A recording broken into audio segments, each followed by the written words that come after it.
assalamu aleykum wonɓe darde Jama TV e hiwrike Jama on fof ɗon andi wodno yewtirɗen fi o association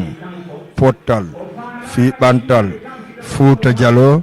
haray en salmini Jama on fof en hiwrikeɓe en anni ɓe hande hiɗen ɗo ko honɗum waɗi e si goɗɗo noddima ko ya noto noddagu bo nodduma ngu hara ko ya andu ko honɗum kadi o noddirma ko ɗum waɗi hande si hewɗen ka salde armatan Sénégal ɗo pour andugol ko honɗum pottal fi ɓantal Fouta Diallo woni ko noddi en donc mi yiiɗo ko men boyi en ara e ɓen ɗon ƴettugol ɓe seeɗa ɓe landoɗen ɓe ko honɗum waɗi o association ɗo ko honto association créa e ko honɗum woni rentabilité e ɗum ɗo pour Fouta Diallo iɗon andi ko DJ Bella Joli ka Jama TV ka télévision mon ɗon hormo e Jama fof no duwa sutendigo télévision on mi yiiɗo piiji busi e fewndo ko na waɗede mi yino orna so yi seno vraiment c'est excellent travail donc piiji ɗin fof no moƴƴina no waɗede donc haray si ɓuri ɗo seeɗa si Allah no jaɓi en artay e organisateur ɓen ɓe andina en ko honɗum woni o association ɗo walla nde mojobere ɗo yo nde waɗe wiye ko fi Fouta Diallo est ce que Jama on jaɓay ko Allah andi est ce que kamɓe ɓe maintenay ko ɓe waɗi ko Allah andi mais si ɓuri ɗo seeɗa si Allah jaɓi en ara e Jama on ɓe andina en exactement ko honɗum woni fi nde mojobere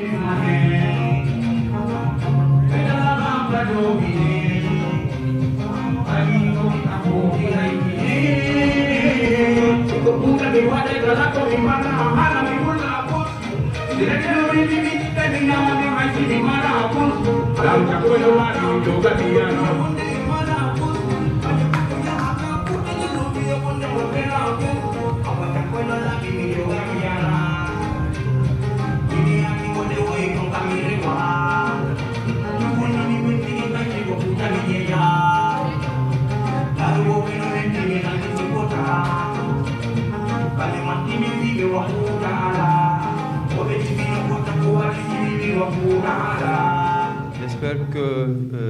cette cérémonie que nous avons organisée tous ensemble avec la bravoure de nos aînés, de nos papas, de nos parents, que cet événement va être très riche et que nous allons sortir de cet événement avec beaucoup de chaleur, beaucoup d'enseignements et Inch'Allah avec tout ce que nous souhaitons pour que notre pays ou notre nation parte de l'avant. Voilà. Donc sur le chronogramme, nous avons plusieurs points. Nous devons commencer par la lecture du Saint-Coran, mais j'espère que le monsieur qui doit lire le Coran il n'est pas encore présent. Donc, mais bien avant ça, j'aimerais bien qu'on fasse un petit jeu. Je vais essayer de demander à nos parents de ne pas se lever, mais les jeunes, on va essayer de se lever. On va faire un petit exercice, s'il vous plaît. On se lève. Une fois, deux fois. D'autres ont tapé 3 fois. Hein? Ok, une fois, deux fois. Ok, 2 fois, 3 fois, une fois, 0 fois. Aux États-Unis, il y a des gens qui viennent de la Guinée, de la Gambie. Donc nous avons plusieurs personnalités parmi nous ce soir. Et souhaitons que la salle se remplisse d'ici la soirée parce que nous avons beaucoup de choses à partager ensemble. Donc sur le chronogramme, nous avons prévu à ce qu'on fasse de la théâtre, à ce qu'on fasse du sketch, à ce qu'on projette un film. Donc on peut commencer par la prière. Après maintenant on va passer aux autres points. Un dialogue qui va essayer de faire la prière pour nous. Et nous demandons à tout un chacun de se concentrer le maximum et de répondre à nous. Monsieur Abdurrahman, bismillah. ونعمل وإياك نستعين إن صراط المستقيم صراط الذين أنعمت عليهم غير المغضوب عليهم ولا الضالين بسم الله الرحمن الرحيم اللهم إني أسألك بأني أشهد أن لا إله إلا أنت الأحد الصمد الذي لم يلد ولم يولد ولم يكن له كفوا أحد yo Allah moƴƴinde jonde men yo Allah namu pottal fi bantal ɓaawa yeeso yo Allah waɗu ɓantiɓe ɓantiɓe leydi men ndi fof yo Allah barkin pottal fi bantal ɓantina ɓiɗɗo pullo e kala ko wonti e nder Afrique fof o jaabi Moustapha haray allahumma salli ala sayyidina Muhammad wa sallam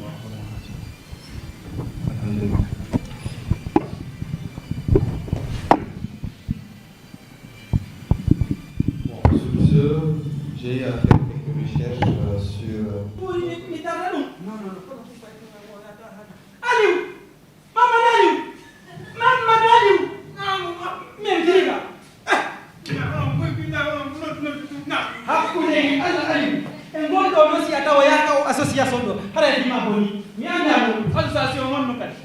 Association Portal Vibanda. Il est immi. Grand intellectuel de immi. Adna ala kala kuloti. Il est happy body. Il est abde fouda.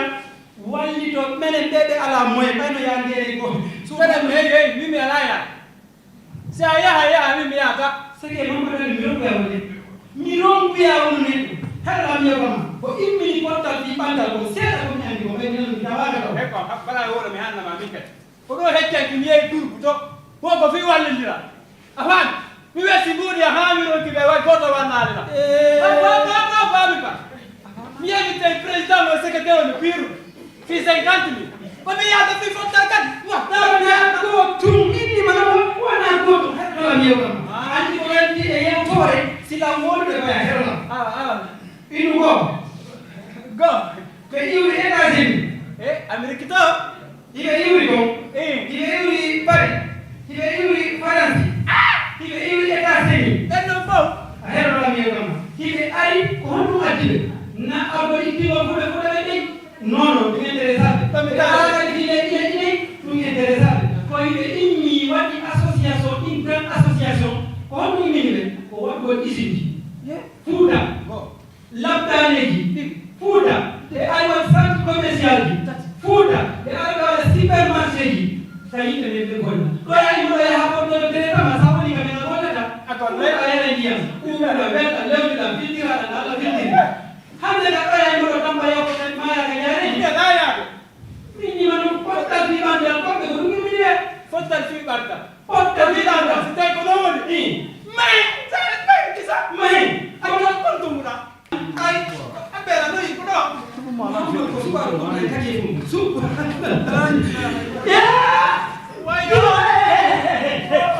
hapo tamwali odundo Muhammad ko kurna be tagi kundo dai ko woni dai ko subhanallah mimi wanda sito isifamu ni wanda sito isifamu nani wana dai saya ndema anne ka jiga je ata me ya kwa Roberto ya wala ko banto habo ni bombo boy ni bombo don ni bombo don habo ni bombo mutima ni golo habo mi utama habo meski la ngasinde ta yenna wata yenna no habo la mi utama arrière mai ko me vieux soruma ala yo na pono yewte Apollo, yes.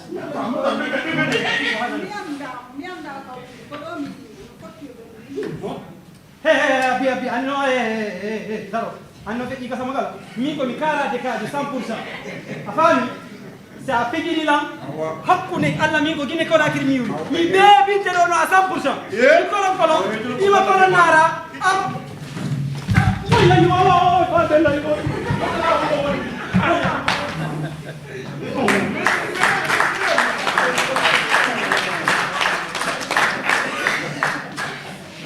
Apa?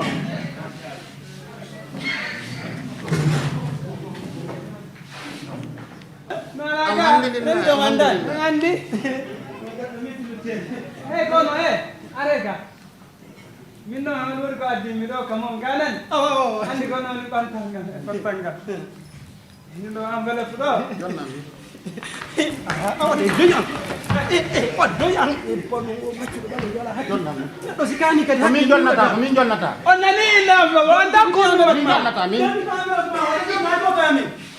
Oto John, mi happune Allah yurbe États-Unis be fo sadaka si ari. O yi enveloppe wala ndakira qu'est-ce qui se passe ka? Joni sadaka ngonu. Wat boni rini, watirini. Siko kata jonno mo, sitayi non ko mudi jonna mi.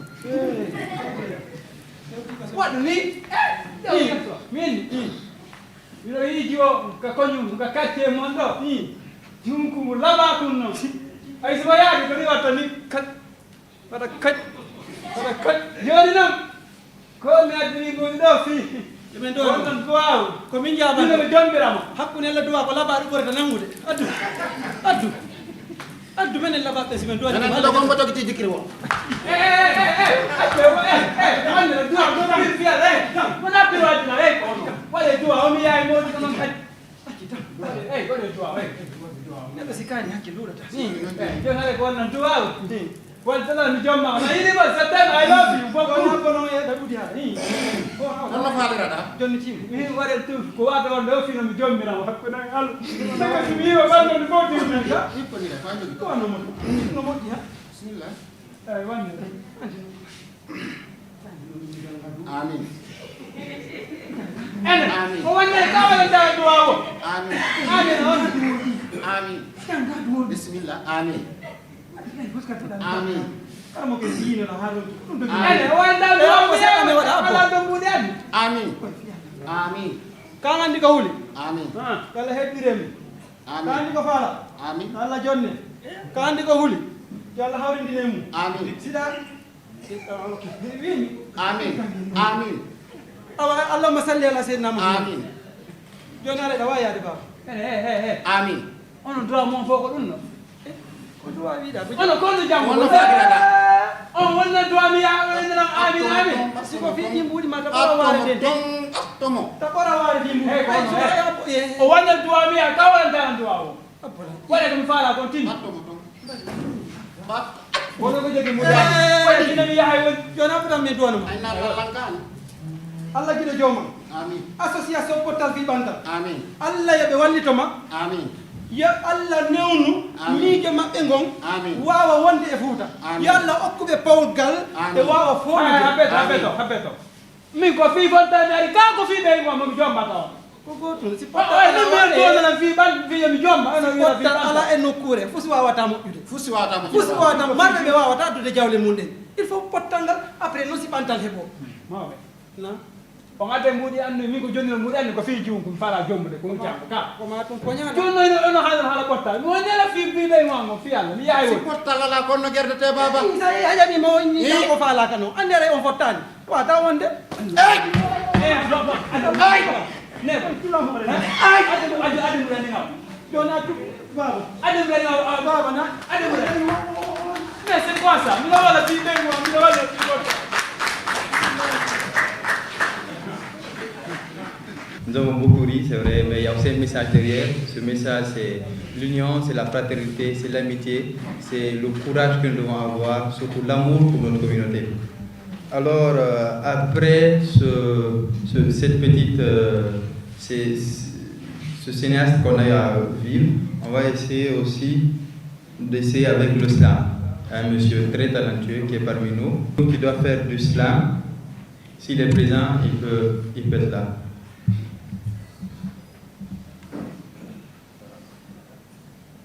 Ok. Bon, nous devons faire un chant, aussi une projection d'un film. Donc nous allons essayer de tenter de faire la projection du film avant que le slammer et ceux qui doivent faire les chansons soient là. Monsieur le DJ, vous pouvez profiter. Leggal ɗowdi ndi fof haani ɗo haade remonde ɗiɗɗi on ko etagol no nunɗal ko enten ko démocratie ñiɓira ka meɗen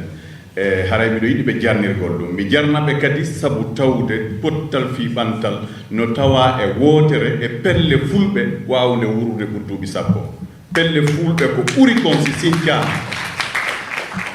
association ko ente kon pelle fulɓe ko ɓuri kon si sincama ko duuɓi tati duuɓi nayyi haɗa maayi ɓeɗo duuɓi sappo e goɗɗum hiɓe wooda hiɓe yaajude hitande kala ɓe uddutude nokku goo kadi e ɗum hiɓe hana jarnede haray miɗo jarni on jarni o on acceno hakke honno gimɗol ngol kakka ɗum o woni ka téléphone no mi innira noon gimɗol ngol ko pottal e gootago ko ɗum ɓeynata unité et entente ma union sacré pottal ko kolgal pottal ko doole pottal ko tiiɗal ɓamtal e polgal jerdal ko jaasal e jiiɓal e loore si haldama ha laaɓi fottanama musidɓe yiɓɓe meɗen hollitama e juuɗe jaaɓodirama kulol e ngameelo hakkunde meɗen ittama kulol e ngameelo ka lukki ubbama du e dadorɗi ken haɓɓitama ha tiiɗi golle e balle fellitanama lurnal e kaygo hakkunde meɗen ittama jewte hirjinoje sakitama lollinama jamarɓe ɓen suusuɓe ɓen gorɗuɓe ɓen yeeso hikkinama janguɓe faamuɓe e marɓe men jaɗi wallodirama ɗayre wonde e ɓerɗe e ngandi men sumtama fayreji ko feƴƴi yurnitama fewnama satama ko moƴƴi hawtuɗe en ɗen yaltintinama si ekkoje ɗe weynama faaleji ɗi wotinɗinama hakkil e ñeeñal e teddugal hutorama si golle ɗen hippanama wakkile ɗe nanganama en anday kisam wondema ko goonga pellet kooma pottal ko doole pottal ko polgal pottal ko doole pottal ko polgal pottal ko doole on jarama haray ko ɗingolnon faaro kono jarama ma weltige donc hikkinay ɗon chronogramme men o are woni ko interventa ko yikiɗo ko monsieur Souleymane yomɓe États-Unis ɓe yewtene en kono won historique o portal fiɓantal ko ɓe créi e kadi activité ji wonde waggol e nder omo jeɓere ɗo are monsieur Souleymane vous avez la parole merci wodi Amadou Tidiane ɗum ko ɓe waɗuɓe ngol gimɗol ɗo joni portal ko kamɓe tawa e haɓuɓe cippiri ha bureau RFI wonɗo e gollitirede ko tata pular no haalede toon ɗo ni radio RFI ɓe tawa e ko cippiri fi ɗum ɗon ha laati ko France ɓe woni koɓe daakino ko sabu on radio ɗon ma section RFI pular on woni ko addi ɓe Dakar ɗo ɓe waɗi ɗo joni ko ɓuuri hitande ɓe annda ɓen kañum kadi on yii e projection arano on fi fay ɓen kaɓe woni e wadde ɗon taarika Fouta Diallo on ɓe haala fi diwa ɗen ko honnum woni diwal Fouta Diallo kala ko andirano ko min e monsieur Amadou Tidiane Bari ɗo golluduno hoore ɗum ɗon fi waɗalngol ɓen fayɓe ɓe jannga taarika on ɓe annda ɗum ɗon ɓe hunjo ko e nder ɗum ɗon min ɓuri anndidirgol min ɓuri hoolondirgol haray on ɓurta e mo kallangol weltano ɗon mo monsieur Ba voilà inde annen ko Souleymane Diallo kono si tawi woni ko yon yitan États-Unis o innayi Souleymane Portal ɗum ɗon Souleymane Diallo no woodi buyi mais Souleymane Portal ko gooto miɗo tawa e etiɓe ɓen fino organisation Portal fiɓantal ñeeɓira yaara yeeso ko min wonno 3e président section Portal fiɓantal New York on monsieur Ablaye Diaka Balde ɗo ko kamɓe wonno 2e président premier président on on ɗo no nokkugo fewnoɓe ɗumannaki hande bureau no Sinthiaba enimo bureau central Portal fiɓantal ko tata min wo monsieur Diaka Balde o komin membre o bureau ɗon min poste mo mi occupe on ɗon ko fi implantation et expansion sabu ɗum ɗon kala ko tawata section Portal fiɓantal no joɗɗinede ma no heyɗintinede ko ɓuri kon mi tawete e déplace toɓe fiyara tawde e muɗum ɗum no tawa ko tawi ko miɗo ɗo hande alors tippugol e ɗum ɗon mi faalete yewtugol on seeɗa fi Portal fiɓantal Fouta Diallo haray ka organisation o fuɗɗi wona noon o wiyeteno ko organisation ji ɗiɗi hawtodiri e mana pelle ɗiɗi hawtodiri wonti fello woto ngo inna Portal fiɓantal Fouta Diallo fello arano ngo ɗum no inneteno ɓantal Fouta Diallo ko homɓe wonno ko sinci ɗum ɗon ko yimɓe dogunoɓe e leydi Guinée ko ɓuri kon ɓe yeehi ɓe daakoyi e leydi Amérique tawata ko dogunoɓe tan sectouré ɓe woni toon ko yaata wona duuɓi 40 sectouré maayi ɓe fuɗɗiti waɗugol honɗum eni joni kamen huluno ko ɗum min hula ɗum ɗon hannde kadi meɗen wawi ruttagol ka amen e ɗumanno mais ɗon andi tun ko si goɗɗo hoɗi nokkure ko yahata duuɓi 40 ɗon wonti ka makko alors ɓe watti noon joni hitande kala hitande ko julde donkin on ɓe iwata États-Unis ɓe ara ɓe juula donkin ka fulaso maɓɓe alors si ɓe ari ka wuroji toon ɓe ndaara ɓe tawa rowani hari ɓeeɗo e ɓeeɗo no ɗo kono hikka ɓe ala ɗo hitande kala e hitande mana yimɓe ɓen no ɗuytade ɓe hini joni men ndaari men tawa men taski men ndaara ko fi honno yimɓe ɓen no ɗuytade e nder Fouta awa e nder ɗum ɗon ɓe hawri e rapport ko organisation allemande no inne ZTZ kaɓe windi on rapport ɗon inni honɗum ɗum ko telemma 2006 o ƴettude ka Guinée woni indépendant ha telemma ka on rapport ɗon waɗano ɗon 2006 ɗon bi jawle kala Guinée mari tawata si a ƴetti temedere kala temedere ko tati on mbuuɗi tati woni ko investissa e nder région Fouta on a sinnama noon on investissement ɗon kañum kadi na e piiji ɗi tawata ko tawa nafayɗi goy kono hawri sabu ɗum université ala no Fouta e fewde o smati lattani ha fewde ka fewndi ɗo ni kelɗuɗo ala e modi hunde e usine ji ala hunde ka dogitante ala on 3% ɗon ko investissado e hoore laawol iwgol wona mamu yaha laabe ko ngol laawol ɗon ko ɗum ɗon wonno ko ƴetti fayda 90 e nder temedere nden fi on 3% ɗon aw ɓen ɗon rapport on inni wondema womo ndaari région Fouta on kala ko ɗaɓɓete e jawle ɗen no woodi ton woni ko diamant woni ko kanŋe woni ko bauxite woni ko calcaire à ciment woni ko gaz naturel woni ko piiji dongal no woodi ton ɓe jonni kadi région ji ɗin tawata kañum kadi hunde e on ɗumaji ɗon fewno on sumati hay exploitation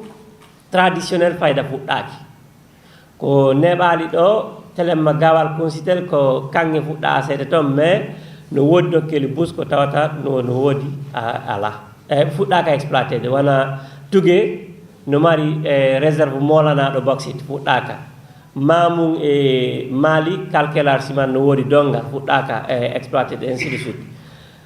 on rapport ɗon inni wondema si Fouta heɓɓitaka ñande ɗin exploitation ji fuɗɗoyi ɗon wo koɓe jeeyaka ton arata occupataire en ji ɗin tawata joni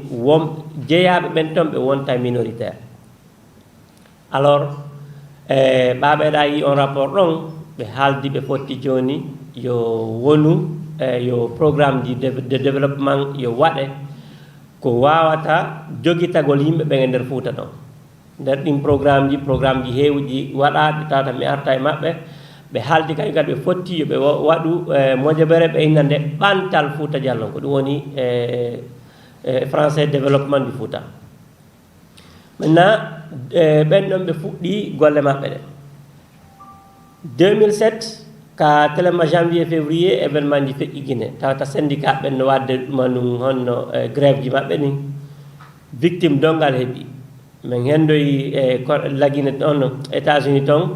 liste plus de 1000 personnes alors ɓamen hendi ko on liste ɗon tawi ko ɓuri 90% ko yettoje Diallo Bari e Sow ko luttuɓen ko seeɗaɓe ni tawata wona ɗum woɓɓe go kañum kadi koko fuɗɗi ɗo ni sen sincali ɗo feere no haɓiren tooñe ɗen e nder leydi ndin e tooñe ɗen e hoore leñol ngol ɗum ɗo hiltorta ɓaawo ko yeeso tun yarata sabu ɗum ɓe sinci organisation no ne Pottal Fouta Diallo on ɗon tawata ko fii justice le combat contre l'injustice ko ɗum ɗon wonno golle maɓɓe ɗen ɓe faalaka waɗugol hay hunde sinna ɓuttu e nunɗal no ñiiɓira e leydi ndi alors fewno wona on sumati ka ɓantal sincete mi tawaka ka Pottal sincete mi tawaka fewno wona on sumati min ko association des étudiants guinéens aux États-Unis ko on ɗon min mi ardino no enne communauté des étudiants guinéens aux États-Unis alors ɓawoni mi organisé no conférence ji mi tawe bon fof no andilam mo kala e muɗum sengo mum noddilam fiyo mi tawto alors mi woni sabu mi andini ɓeɓe Pottal wontema ɓantal no woodi mi andini ɓeɓe ɓantal a Pottal sincama dey ɓe haaldi ɓe fotti wondema ɓe wawata wonde toon ɓe ɗiɗo ko ma wona goto ko ma ɓe hawtodira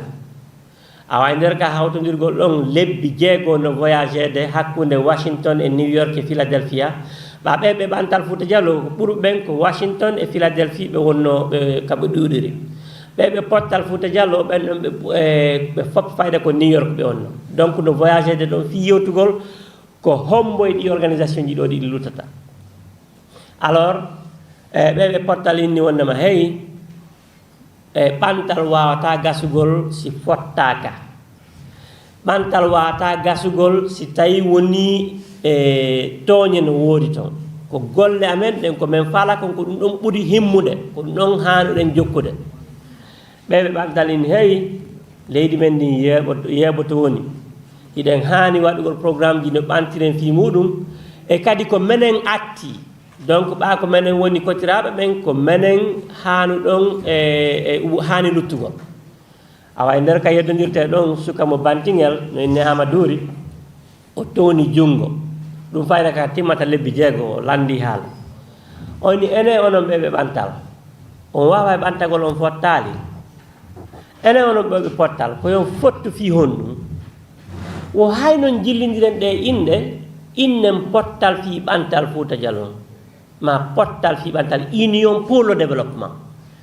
tawi ɗum ɗo no nani no feewi mo kala innoy ɗon ɗon andi ɗon no nanigoy ko ni inɗe ɗen ɗiɗi hawtidira organisation on sinthia o inna pottal fi ɓantal Fouta Diallo union pour le développement du Fouta awa tippugol e ɗum noon ɓe adopti programme ji woɗuɗi ɗin fof ko honnu woni ɗi programme donc wano mi holliri ɗo ni pottal programme maɓɓe on ko justice mais justice o wata wonde communautaire justice ko fi fof alors ɓe itti ɗum ɗon ɓe sinci saldu feereru ɓe inni ndun saldu ɗon justice en Guinée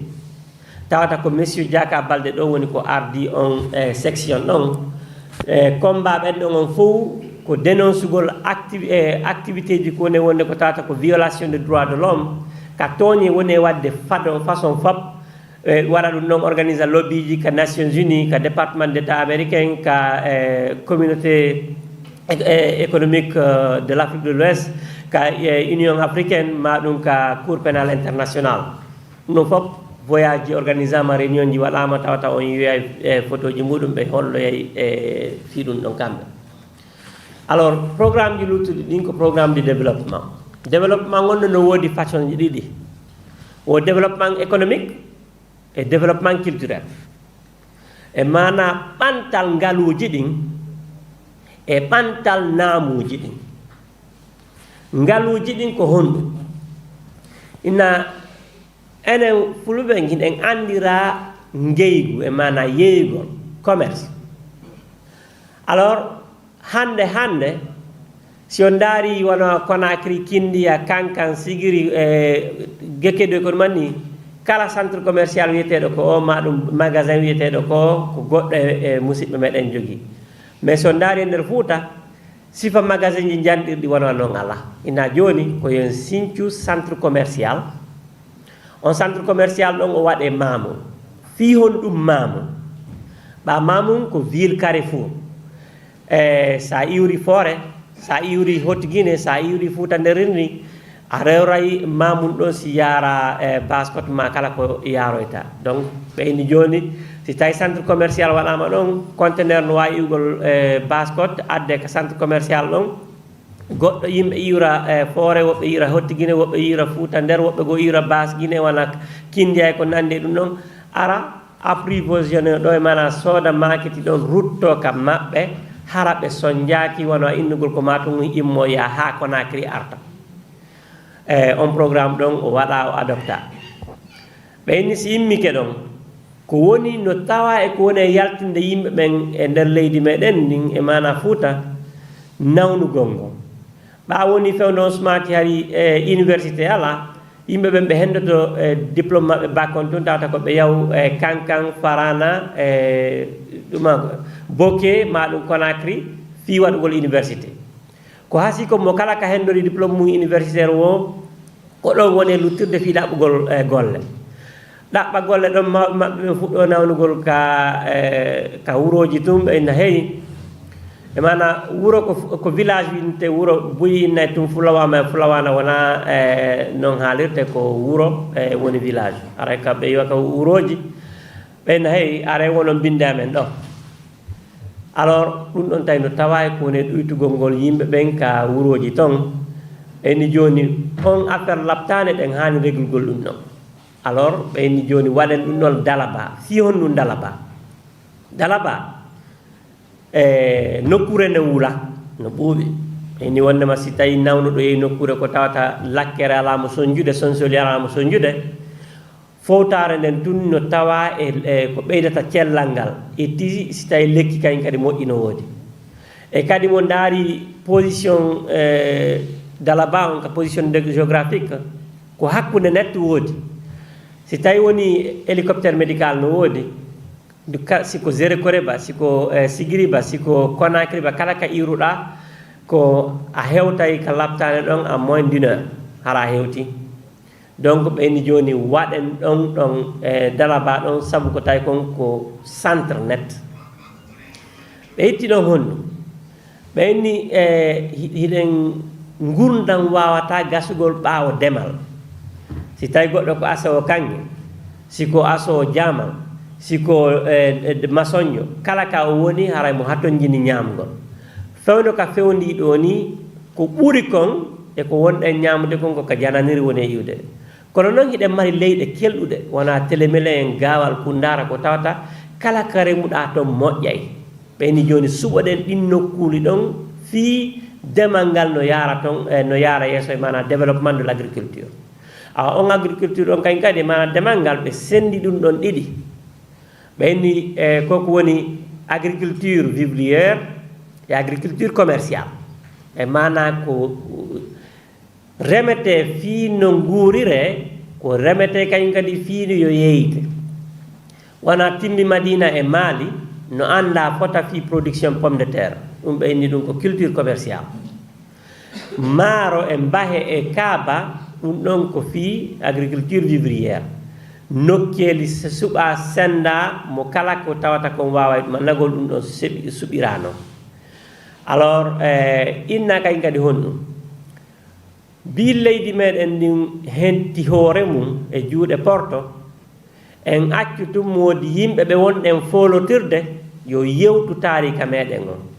si tawi noon a yiɗa folotirde goɗɗo mo faala wonde hoore ma yiɗa faala wonde hoore makko a acci yon ɗon haalu fiima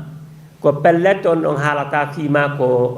gasata ko haalata fiima ko liɓata fiima tun awa tippugole ɗum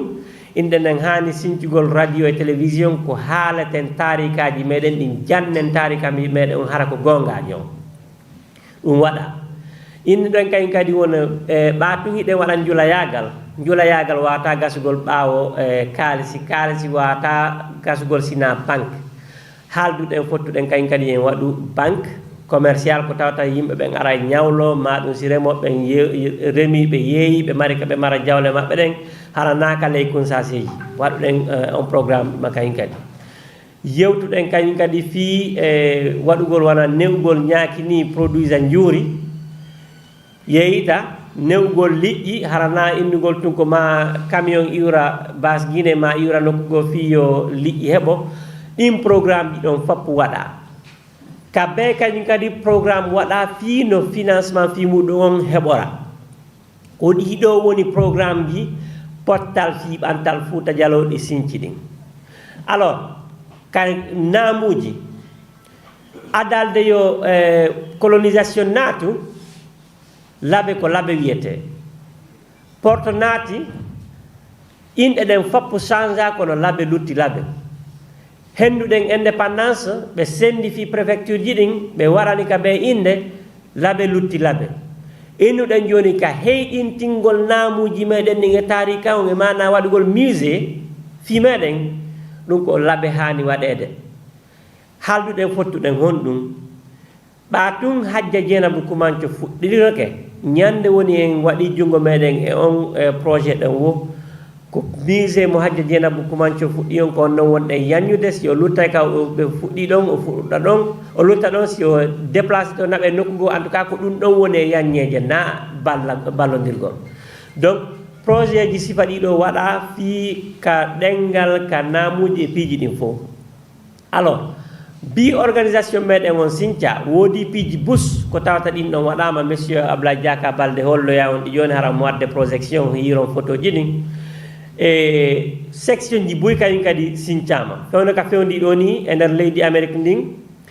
état New York no mari section Portal, Pennsylvania, Virginia e Maryland ɓen ɗon ɓe hawtidirɓe waɗi section goto, Iowa waɗi section goto, Texas section goto,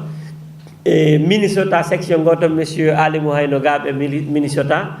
Ko ɗiɗo section ji woodi ton wonɗi active. Section ji ɗiɗi ɗi fuɗɗino kono ɗi wawali wonde active ɗum ko Texas e Memphis ɗin ɗon ɗi wawali wongol active ha ton ko e nder Amérique on ko ɗiɗo woodi. E nder aduna luttuɗon e mari section portal fiɓantal Belgique, Hollande, Italie, Angleterre e Portugal ko ɓeɗo woodi e nder Europe on section ji portal fiɓantal Fouta Djallon e France voilà e France voilà France ko ɗiɗo woni e portal fiɓantal section ji ɗin woduɗi e nder Europe on. E nder Afrique ga portal fiɓantal Guinée no woodi, Sierra Leone no woodi, Gambie no woodi e onon Sénégal ɗo tawata ko hande woni bureau ɗimmo on woni joɗɗinede par ce que bureau go joɗɗinanoma malheureusement hiɗen andira e faala yaadugo leyɗe Porto buy e ardinoɓe gara ɗum ɓe yehino leyɗe Porto ko ɗum wallinno fi e section hande yiɗen daarude si en wawa heɓitugol section ɓurayɗo margol doole.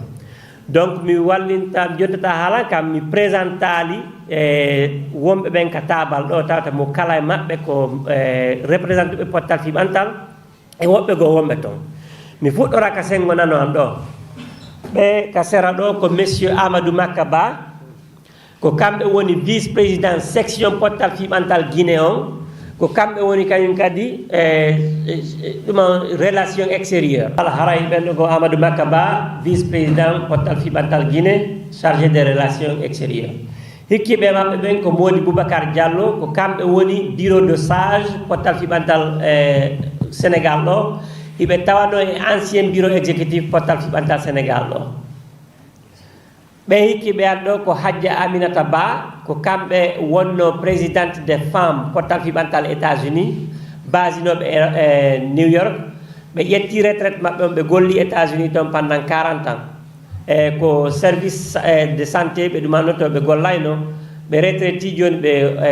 hooti Guinée mais ha joni ɓe rattachi e portal fiɓantal États-Unis on toon mission ji goo ko kamɓe men imminta fi waɗugol ɗum ɗon. Hadja Aminata Ba. Monsieur Diaka Baldé, le président de la commission justice en Guinée et membre du bureau central de portal fiɓantal. O hikkiɗo ɗo mi ala présenté de on ɗon ko onon suɓimo si Allah jaaɓi en ɗon en président to e Mody Mohamed plus tard si Allah jaaɓi. ɓe ka sera to ko monsieur Abdourahmane Diallo ko kamɓe woni président portal fiɓantal Gambie. Ka audience ton hiɗen mari monsieur Zakaria Bari ko kamɓe woni chargé des projets immeɓe yiya on monsieur Bari chargé des projets portal fiɓantal Guinée et monsieur Hadi Bari kamɓe woni affaires juridiques et implantation portal fiɓantal Guinée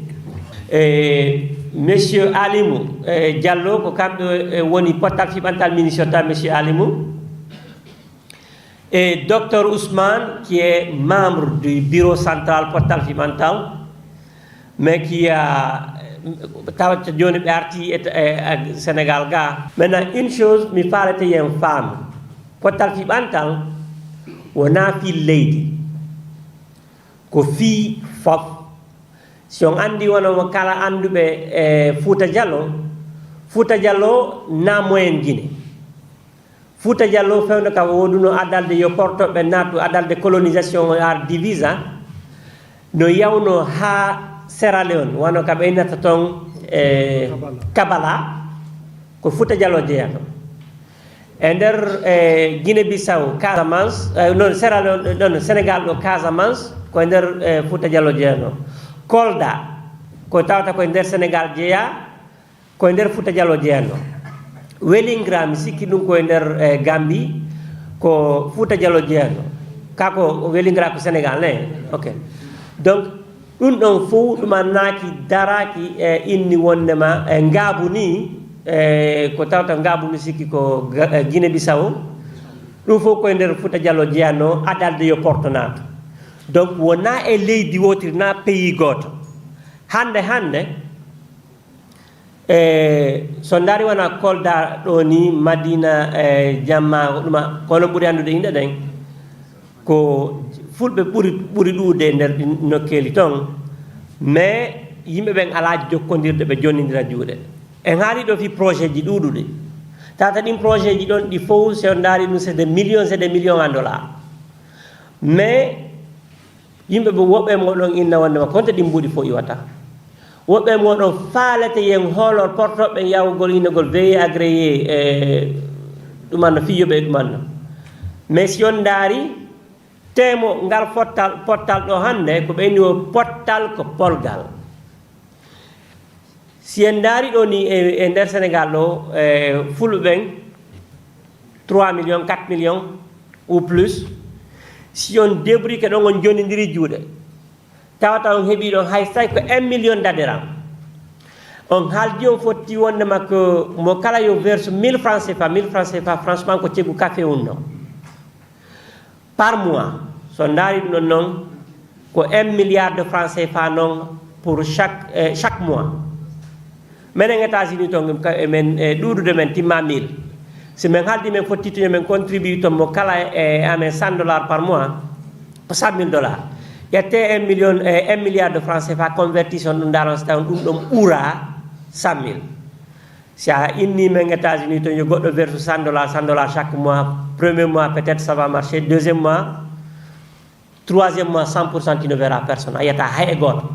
par ce que no tiiɗi mais onon ga ko pellet 1000 francs CFA wasinta hay e goto 12,000 francs CFA pour toute l'année si tawi goɗɗo wawi okkugol ɗum ɗon leñol muɗum ngol ɗum ɗon franchement nona ko tampinta ɗum ɗon noon ko hunde nde tawata kañ kadi no wawi finance gol n'importe quel projet de développement ko jeelo woni e mayude ɓa labtane kelɗuɗe ala ko jeelo woni e iwde e nokkeli goo ara ɗo par ce que ɗo o moyi e labtaneji no woodi ko jeelo faala argol ga tawata eux n'ont pas les moyens de venir pour se soigner ko ɗum ɗon fof hanuɗen waɗugol mo kala e meɗen waɗa ko wawi kon mi ɗo andi mi juutini haala kan mi daro ɗo mi wattita makon e sokejo modérateur ɓen e si tawi mi yewti ɗo ko moƴƴi ko immorde Allah subhanahu wa taala on si mi yewti ko bonnere ko immode e ammin ɗo gandi ibnu adama kanko o low ɗum ara miɗo tori yafuye assalamu aleykum wa rahmatullahi taala wabarakatu are ko hikki ɗon ko intervention monsieur Diaka Baldé on kamɓe ko aussi Jean Souleymane woodi ko présenté aɗa kamɓe te intervention maɓɓe on o yewtone en justice en Guinée marche internationale du 27 septembre soutien financier aux victimes donc aɗa monsieur Diaka aɗa yewta min ko Abdoulaye Diaka Baldé e ko Guéguédou mi heɓa ɗum koye nder région forestiére la Guinée mi jandi toon pratiquement mi anda moƴƴa Fouta so mi waɗi Fouta ha e nder duuɓi 40 haray ko lebbi 4 kono giggol Fouta on no yiyam moƴƴa e min gayni janngude université ɗum ko Conakry Allah nawri men États-Unis donc pratiquement ko États-Unis aden woni très impliqué e nder pulagu ngu ko États-Unis aden wawi pular moƴƴa o États-Unis on tigi andi naamuji pullo par ce que kamɓe wonno foore toon wona pular haalete ko maninka e kisi donc États-Unis mi wawi pular mi wawi naamuji mi andi piiji fuy fi pulɓe ɗum ko honno mi faala wiide e goɗɗo no dowa andude hoore makko so andali hoore makko o wona aade majjuɗo donc haray mi hollay on ɗo no mawdi souleymane holliri on ɗo programme ji ɗi pottal fi ɓantal gila créa ko honnu allah taguinani min wawde wadde haray aranum ɗum ɗo aray on daaray image on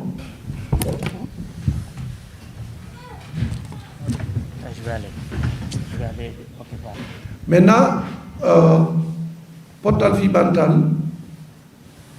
dans ok on a un bureau c'est-à-dire quand on a créé portal kay men moƴƴini portal fi bantal hari jama o États-Unis to no mari problème ji kaydi no mari problème ji heɓugol ko wona no mari problème de santé no mari problème fi ngeygu men mene portal fi bantal min créé bureau min ɗaɓɓi place ka bureau ko yimɓe arata holla haajuji maɓɓe so on tigi no mari probléme kañum e laamu ngun mais wallitomo so on tigi no mari nawnare mais wallamo ya labtani so goɗɗo no ɗaɓɓude golle mais wallamo no ɗaɓɓira golle o heɓa golle so goɗɗo no mari probléme ka nder famille makko min eto min moƴƴina probléme o donc on bureau ɗon min créé en plus ɗi programme ji ɗi min haalani on fi Fouta ɗum hara ko fi Laguine mais ɗum ɗo ko États-Unis toon ɓe wonno wallitade yimɓe aroɓe toon ɓe mais e nder ɗum mi wallitoto kadi yimɓe ɓe waɗugol traduction ɓayɗon anndi leydi ni to ko anglais so min ɗota yimɓe ɓen ka ñawoji ka honno ka tribunaux ji e ka justice so ɓe mari ñawoji ɓe wallaɓe ɓe heɓa avocat ɓe no fi no ɓe feƴƴira e ñawoji maɓɓe ɗen donc haray pottal fi ɓantal wawi wallude guinéen ɓe buy woni fulɓe woni maninka woni soso woni sénégalais woni mauritanien ɓe heeɓi kaydi États-Unis to ok deuxiéme partie on ɗo haray komi yewtata on ko fi ɗon andi sa Ebola arno Sierra Leone e Laguine e Libéria e on say pottal fi ɓantal immino dari moƴƴa walliti Laguine e Libéria e Sierra Leone on say pottal fi ɓantal wawno addude 12 contenaire matériel médical e nder ɗe leyɗi ɗo tati e goɗɗi ɗi yeeyi Laguine goɗɗi ɗi yeeyi Sierra Leone goɗɗi ɗi yeeyi Libéria donc haray ko ɗin contenaire ji wonɗo yiwde ɗo photo ji mum ɓe embarqude matériel ji ɗin distribution ji ɗin ni ɗan Fouta Djallon sa en hewti toon ɓe distribuegol ka communauté ji so ɗum ɗo ko pottal fi ɓantal waɗi ɗum ɗo sa en joran Ebola ok troisiéme programme mumen woni wadde toon ko programme justice in Guinée modi Souleymane yewtino on fi programme on seeɗa o programme ɗo ko waɗgol combat fi yo justice woni e nder leydi Laguine ndin par ce que ɗon andi discrimination no Laguine et discrimination c'est surtout contre communauté pelon par ce que yimɓe ɓen faaletake haalugol fi mum kono sa haalali hunde goto wattanta yiila e mum donc o programme ɗo créa fiyo en haalu fi mum fiyo aduna o fuu andu discrimination e mo communauté fulɓe ɓen woni victime Laguine mais o programme kadi haalay fi discrimination ɗiya ethnie par ce que wona forestier ɓen kadi sa e jogota attaquano o programme justice in Guinée immino darti dénonci wondi e maɓɓe on faami donc o programme ɗo ko non seulement organise gol marche ji o yi marche ji mais organisé toon ka Nations Unies e ka ko département d'état fi andingol aduna o ko woni feƴƴude kol Laguine donc o yi jama yalta e moƴƴa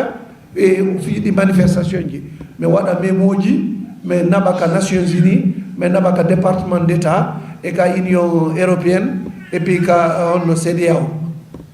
donc o yi jama o e ɗum ɗo ko manifestation ji ɗin ni donc maintenant sen feƴƴi o programme ɗo kadi ɓe mbaɗa programme jeunesse ɗum ɗo ko fi sukaɓe ɓen o programme ɗo ko ballon ɓe waɗata ɗum hitande ɓe e ko nde yontere feƴƴude ɗo min gayni ballon on ballon ɗon ko c'est à dire ko équipe ji représente le préfecture du Fouta Djallon ni o yeto équipe ji Dalaba Tougué Labé Leremile Mamou Kindia Boké donc ɗiɗon fottata waɗa compétition e compétition o so gasi prix jonne donc ɗum ɗon kadi o wawi foƴƴinde ɗo holno photo ji on partie ɗon kadi o yi équipe ji ɗi e ɗi mayoji ɗo fof haray ko pottal fiɓantal sodata ɗi o encadra e o yi cek e gañƴiɓe ɓen o cek ɗo min waɗanta ɓe min jonna ɓe donc ɗum ɗo ko final on ni koye nder stade Djallon New York ɗum ɗo waɗata donc maintenant o programme ɗo ko dîner gala o programme dîner gala ɗo ko programme fi promotugol businessman ɓe ɓen faalaɓe waɗɓe ɗon gewɗu hara ɓe mari projet ji ɓe ala financement ji ma ɓe mari idée projet min adda ɓe ɓe hollidira e jama o ɓe yewta jama o fi projet maɓɓe o non seulement min walla ɓe jama o anda fi projet maɓɓe o mais aussi min walla ɓe fi no ɓe ɓira financement ji ɗum ɗo kadi haray ko photo ji ka ɗum ɗo waɗata ɗo on dîner gala e min jonnay kadi award ji hara business yi wonɗi successful ɗi ok oɗo programme ko iftar ɗum ko ka suumaye ɓe waɗata suumaye ɓe ɓe organise ay huntare min invita julɓe ɓen fof min invita e wona julɓe chrétien ɓe ara ɓe huntoda donc en même temps min janna eɓe fi l'islam min andinaɓe fi islam min andinaɓe fi horugol donc e donan on iftar ɗon kadi o yi kon iftar ɗo waɗete ɗo saymo ɗum ɗo hay maire ɓe New York kene aray sénateur ɓe aray député ɓe aray ɓe tawe e mum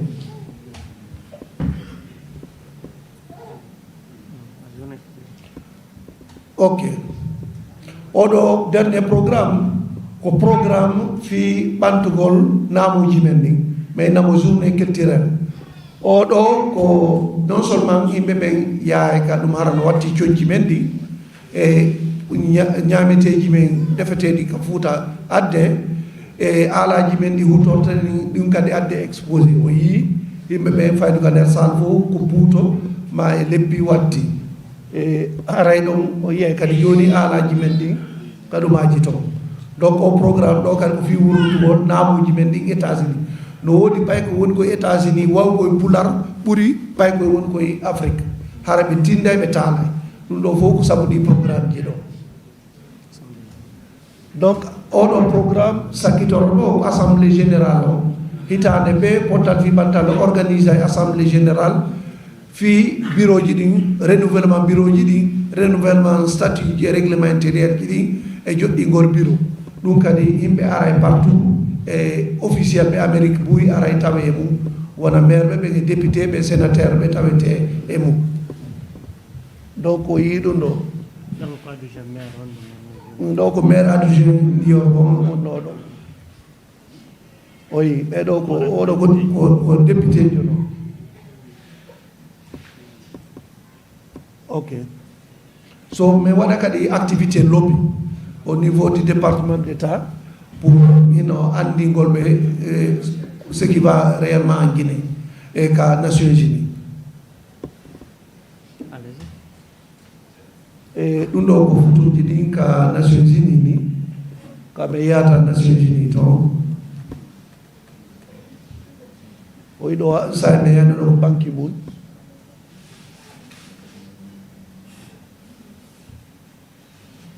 oyi ɗo hata ɓe jogui ka radio Pottal USA ko Mody Souleymane wonno ɗo ko maire New York on ni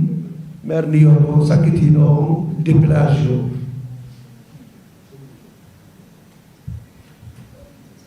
so on programme Justice in Guinée kadi ko avec l'ancien maire de New York inneteɗo David Dixon mi wawno créé on programme e action maire New York on ɗo inne Eric Adams komin créé no programme Justice in Guinée o haran say ko sénateur ko men e makko créé ɗi on programme ɗo so portal fi bantal kadi immina e kene mission ji wona o mission créé gol di section ji e ma conférence ji ne wada fi bantugol pulaku e fi défense des droits de l'homme e nder lagi e ma distribugol matériel ok donc distribution kay ji no soda naba distribugol ka l'école ji lagine o yimɓe sandande payɓe ko l'école ji ok donc o projet fi mi marno radio et télévision mais actuellement o ala fonctionné parce que wonnoɓe ali wude ɓe ɓuyi ɓe déplacé ke sina ɗum ɗo ɓe mbari équipement ji ɗi mi holla hen ɗo photoji ɗin joni o yi radio et télévision ɗum ɗo haari anima e mais actuellement mais en stade de renouvellement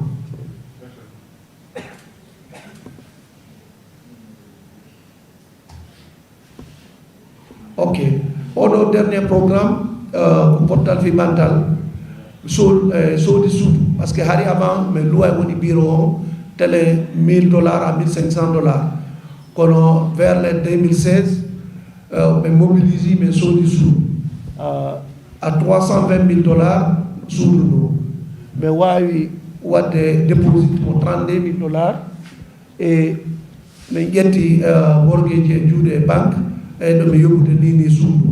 donc ɓe mari appartement ji ɗiɗi e suudu ɗum et ensuite ɓe mari bureau ji amen ɗin ɗum ɗo hannde kadi min yoɓata e ɗo ɓe mari terrain vide o yiɗo bâtiment o ɗum ɗo o bâtiment ko portal fi bantal Fouta Diallo oɗo mo New York France oɗo terrain o ko takko bureau portal fi bantal on ni New York ɗo ko nder suudu ɗum ni nder suudu portal fi bantal ɗum ni ok allez, je vous remercie merci beaucoup jooni ɗo de min ko Hajja Aminata Ba comme vient de le dire madame Wan e komi jibinande maamo kono mi yehi Amérique woni toon ha joni mi yidete ka meɗen Fouta par ce que ɓomo mbe hollugo jeeya donc Allah muuyi mi artu donc fi o ɓe wolni on fayra programme ji ni fopp ɗo ɗen kono minen ɓe jiiɗi ɓe Amérique mi naati portal inquiétude ango min personnellement hayde ko fi o éducation fayet ɓen ko on tuma min fof min jooɗi min ƴetti décision fi o journée culturelle ɓayene minen pay ko amen ko enene this is mami people African people min jooɗo min jiiɓo kono ɓe wolta pulaar laaɓo ɗum ko anglais tum fayda koɓe étranger amen so ɓe yeeyi bimɓe ka daycare ɓe arti kiki ɗe programme o fayda min allah ɓekkoye amen koye donc min ƴetti décision ɗo ko journée culturelle holla payoke ɓe mari nango ɓe mari iwdi ɓe mari mawɓe donc kamɓe toon e ga hina gotum donc min décide un journée culturelle ɗon ɓimi min datti min dari ɗiɗumayi ko yiɗon ɗo fof no waɗa ka koroy beɗoy alluwoy pigi ɗin fof ko yiɗon ɗo kon mi yomi muɓi ɗum fof Fouta mi addi mi waɗa continué ji mi addi min foɗi l'an 2016 mi waɗi to 3 fois journée culturelle o ko haɗi mi waɗa ɗi adduɓe feewi ɗo ko fi coronavirus on donc ɓami hoti ɗon les postes que j'ai occupé 2015 min wonno vice présidente exécutif on donc on tan noon fayda min waɗi piiji ɓoyi ɗon ɗen après mi adde comité de sage kadi ha mi hoti laggine donc ko won ɗo ko mi wawata wolde ɓuuri ɓeɗo yewti kon on yi golle Fouta ɗen donc sen jondini juuɗe on peut faire beaucoup de choses à cœur voyant rien d'impossible on nani ko jaka inni kon wo ko Amérique o ekkiti pular donc aade no anni goɗɗo goɗɗum vraiment o waɗa payi ko amen kono joyi pular ɓe wonta kon pular laaɓo ɗum ɓe resita e pular ɓe wola e pular donc vraiment ɗum ɗon no waɗi portal une autre fierté donc vraiment haray min o mi ala juutinde comme il lonti donc encourage o rewɓe ɓen e newgol ɓiɓɓe ɓen surtout nous les femmes qui sont dans les maisons ko enen ɓurata dattodaro hollugo payoke ko honɗum namuji men ɗi pour éviter l'exode rural e ɗi koye pay ko yaa uno e maaje manno ko enen fof fermotaɓe ɗon no bien sûr en Afrique no metti fi mais no waɗo donc wakkile ko wallito babiraɓe ɓen fiɓe fi neydi payokoye koye joni ara mi ala juutinde comme je l'ai dit ɓe holli foppo ɗo ɗen joni haray assalamu aleykum délégation tedduɗo kadi no seeni ɗo Alhaji Abdoul Qadir Jeylani, président EMAD, et Modi Abdourahmane Diallo Palaga, et honorable monsieur Mohamed Lamine Diallo, ɓeɗo fof eɓe mi yejjiti noddugo ga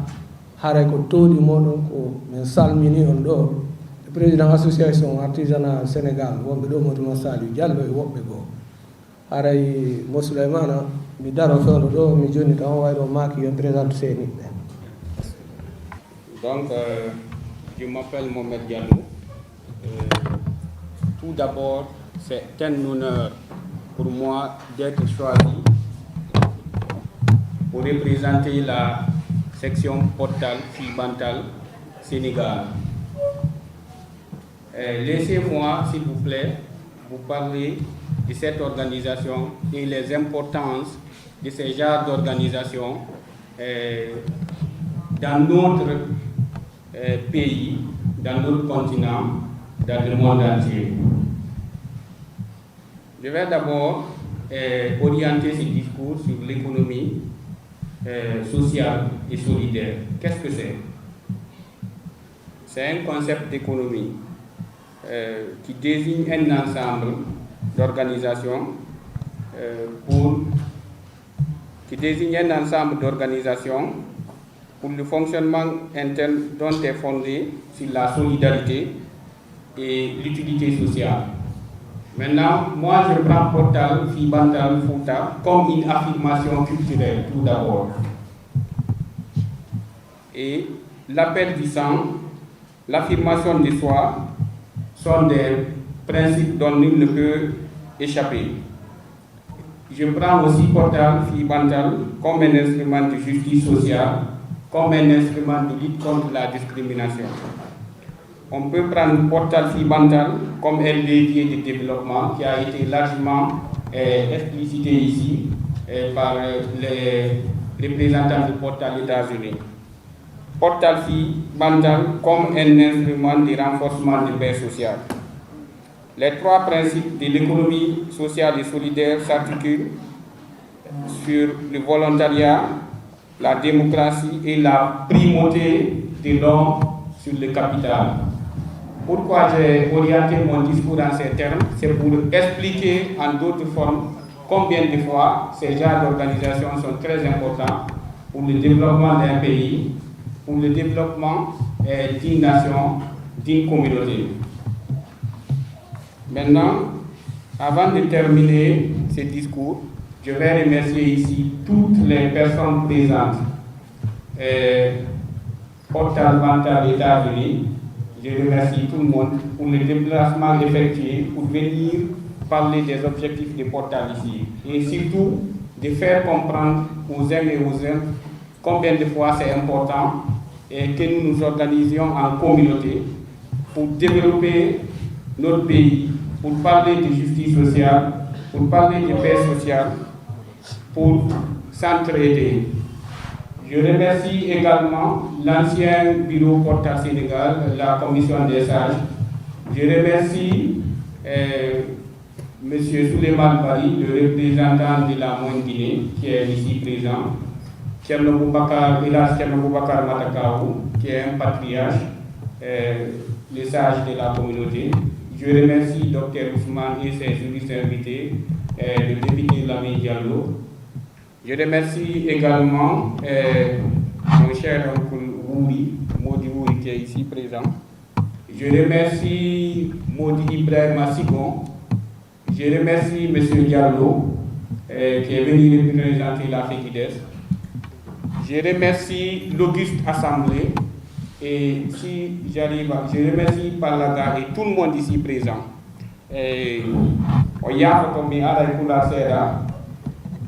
Portal Fibantal, ko yimɓe ɓen faamu ko fii e wallugol Fouta walla communauté Fouta on ɓe haali ɗo fii justice ɓe haali ɗo fii développement. Mi développi ɗo temji kono pourquoi mi choisisi économie sociale et solidaire ɓe jonni ɗo exemple hannde wano Sénégal ɗo c'est vrai en ala chiffre ji ɗin mais se ndaari ɗo a priori ɗe wawi il est 3 millions de personnes. Maintenant, quelle est l'importance si est Moundiri? mais joni ɗo exemple mo yittiɗo hara par exemple 1000 francs CFA ɓe haali ɗo fi projet kono waɗugo centre commercial Mamou mo lagine fo wutoka ɓe haali ɗo fi hôpital ɓe haali ɗo fi waɗugol banque ko wallito ene génération développement fi projet agricole ji ɗin donc hande 3000 Sénégal tum no wawi finance de ɗin activité ji mo ɓe e men si itti 1000 francs CFA ɓeɗo y a beaucoup de grandes personnalités ici suivi yo waɗete yahay kadi à bon port à destination c'est vrai mbuuɗi no wawi heɓorade sous d'autres formes yagol lando elti ma ɗum andagol mais économie ɓennayi il faut tout d'abord compter sur tes propres forces la mobilisation interne mo ɓe si adi 1000 francs 3 millions de personnes par mois ça c'est 3 milliards CFA ça c'est 33,33 francs par jour yona e 50 francs par jour hay sang hay landagol honto ɗindi yarata mo ɓe men no wawi ƴettude nen na waɗi sadaka zariyat mi ittimi ɗo sadaka fi par exemple yo village am o heɓu forage fi par exemple yo lek école wonɗo ka village amen yo darnite fi par exemple yo woɓɓe goo nafitor ɗum ɗo ɗum ɗon nde wawi wadde ɗum si en fotti ɗum force mo heɓeten o en puusay hay ɗe wawi wadde ko hay état wata wadde a ñammo a sen fotti hara ɗum ɗo marsi wo sen jonnidiri juuɗe en tamodiri en jaɓi yiɗidirde forten hollen taw mi haali fi affirmation du soi c'est-à-dire yiɗen culture mais on parce que développement c'est le reflet de toute d'une culture donnée yimɓe wata développade haɗa ɓe anda culture maɓɓe on haɗa ɓe anda cosani maɓɓe on honto ɓe iwri komi hon ɗum ko honto mi fokkiti ko honɓe woni ɓe am ɓen ko hon to woni pays yam honto woni continent am o ko ɗum ɗon waɗen andude sen andi ɗum ɗon e waway tamodirde waɗen piiji ɗi goɗɗo wata miijade ɗo emi lannude haray no ɓe haaliri noon section o relancé te woni on a une équipe donc mi présente ɓe ɗo tinna pour ne pas fitami juutim parole noon haray noon kadi équipe on c'est pas fermé o mo uddita ko commission ji no wodi kadi lannaka waɗede few few ɗo ko relance haray je vais commencer par Mariama Kessoso. Madame Mariama Kessoso, c'est la secrétaire générale. Madame Rabia Diallo. Madame Diallo. Je vais vous présenter notre argentier, le trésorier, M. Mamad Salisso. Je vais vous présenter le chargé de la commission suivi projet, M. Hassan Bari. Le chargé de la commission des affaires extérieures et partenariats, M. Siraj Diallo. Le chargé de la commission communication, information, innovation, M. Ibrahim Diawara. La chargée des affaires sociales, Mme Kadiatou Baldé. La chargée de la commission culturelle et sport, Mme Diboka Sane. La responsable de la commission organisation, Mme Aïssatou Diallo. Et également, nous avons la commission IT et innovation, M. Abdoulaye Diallo. Donc, à noter que c'est ouvert, on va continuer à meubler, à travailler sur le portail des Sissou. Alors, on s'almina, on dialama.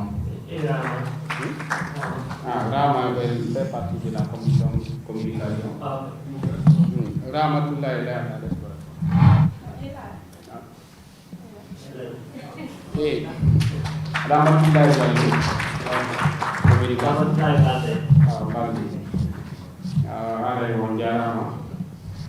Jamare ko eɗoɓe suuɓi jiro on si on tambitike ɓe ɓe gaynayi si on tambitaki ɓe ɓe wawata gaynude ɓuratno haala yewtere ɓenna o wotru asanta sentere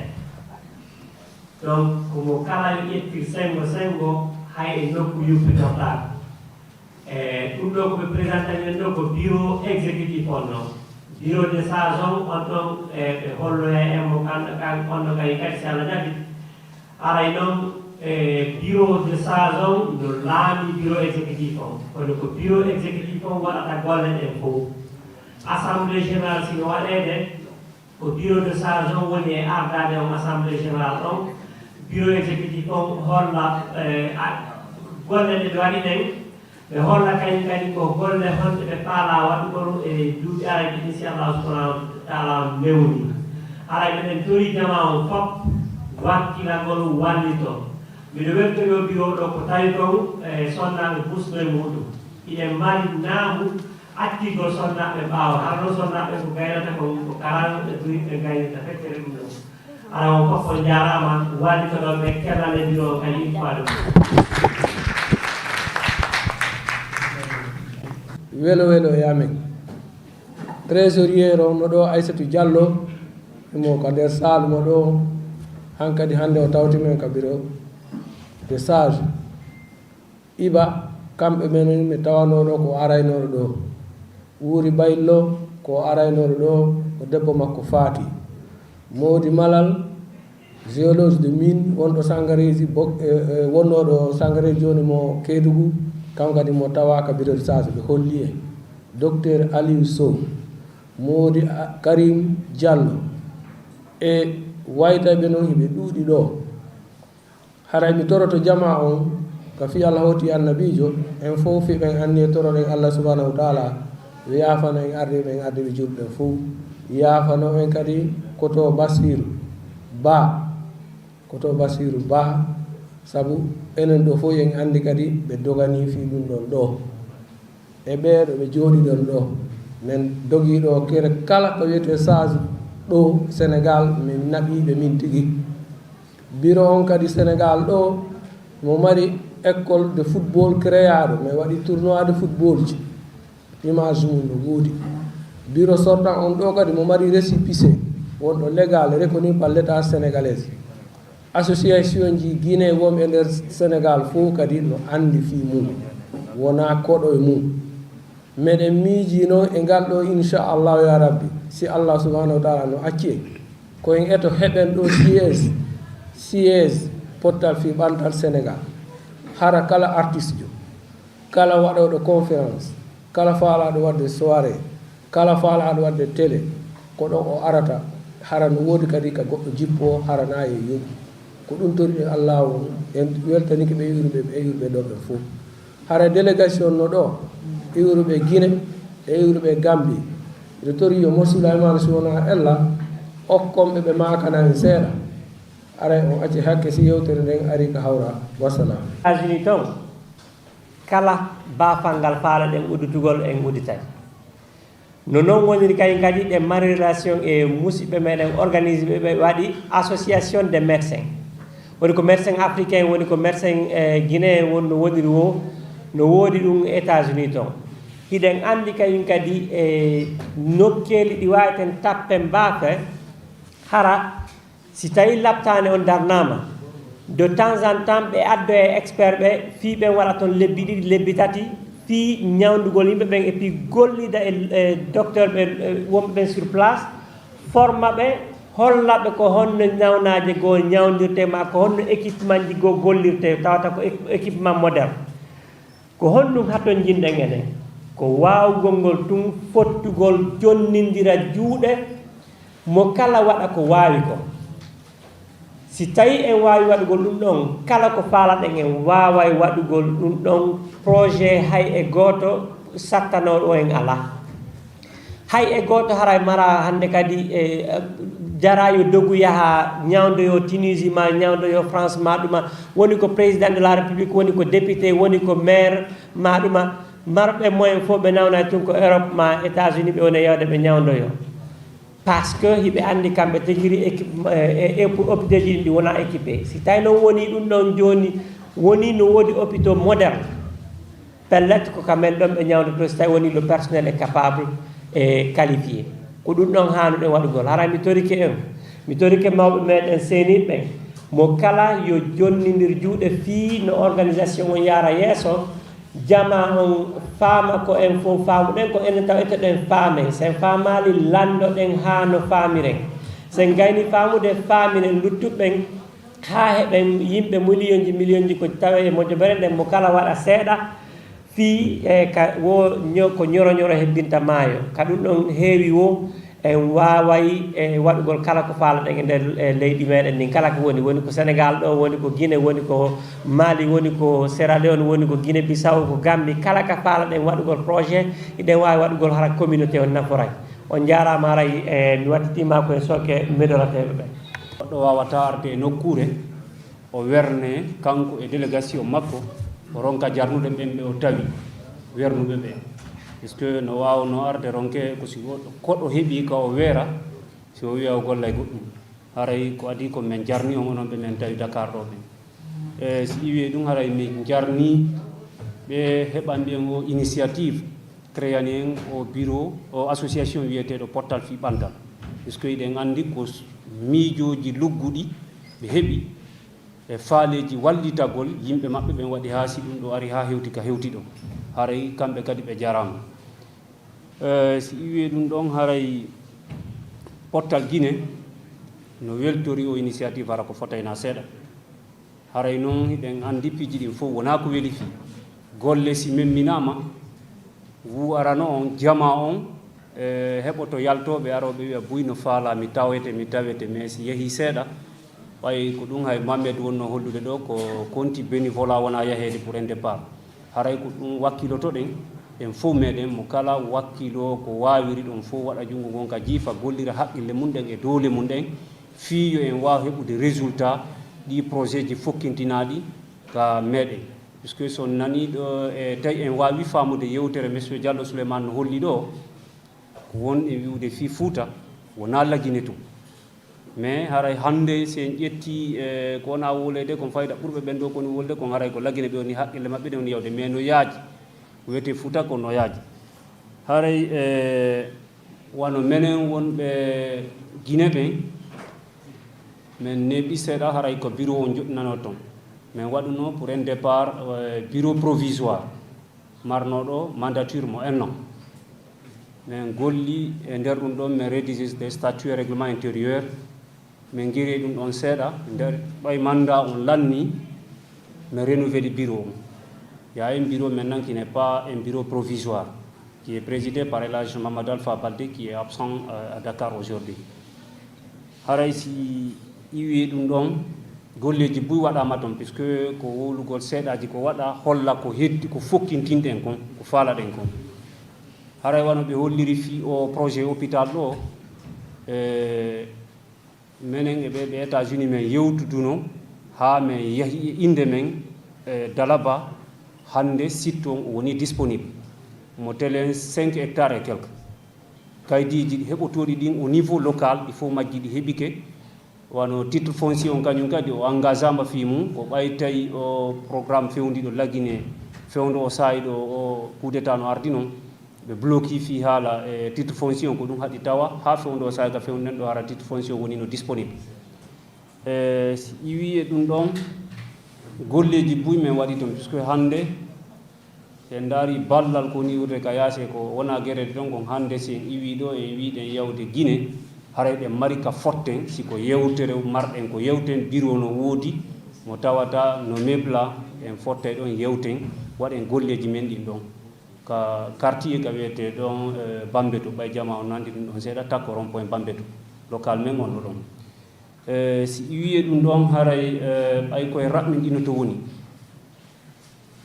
haray menen meɗen tori enen jibinande haali pular enen pullo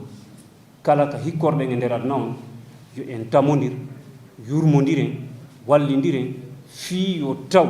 e nder aduna on kala ka wonirɗen en wawa hettude place mo duwaɗen heɓude on puisque won en gaynay si tawi tun en holli anni en wakkilike ko en gaynay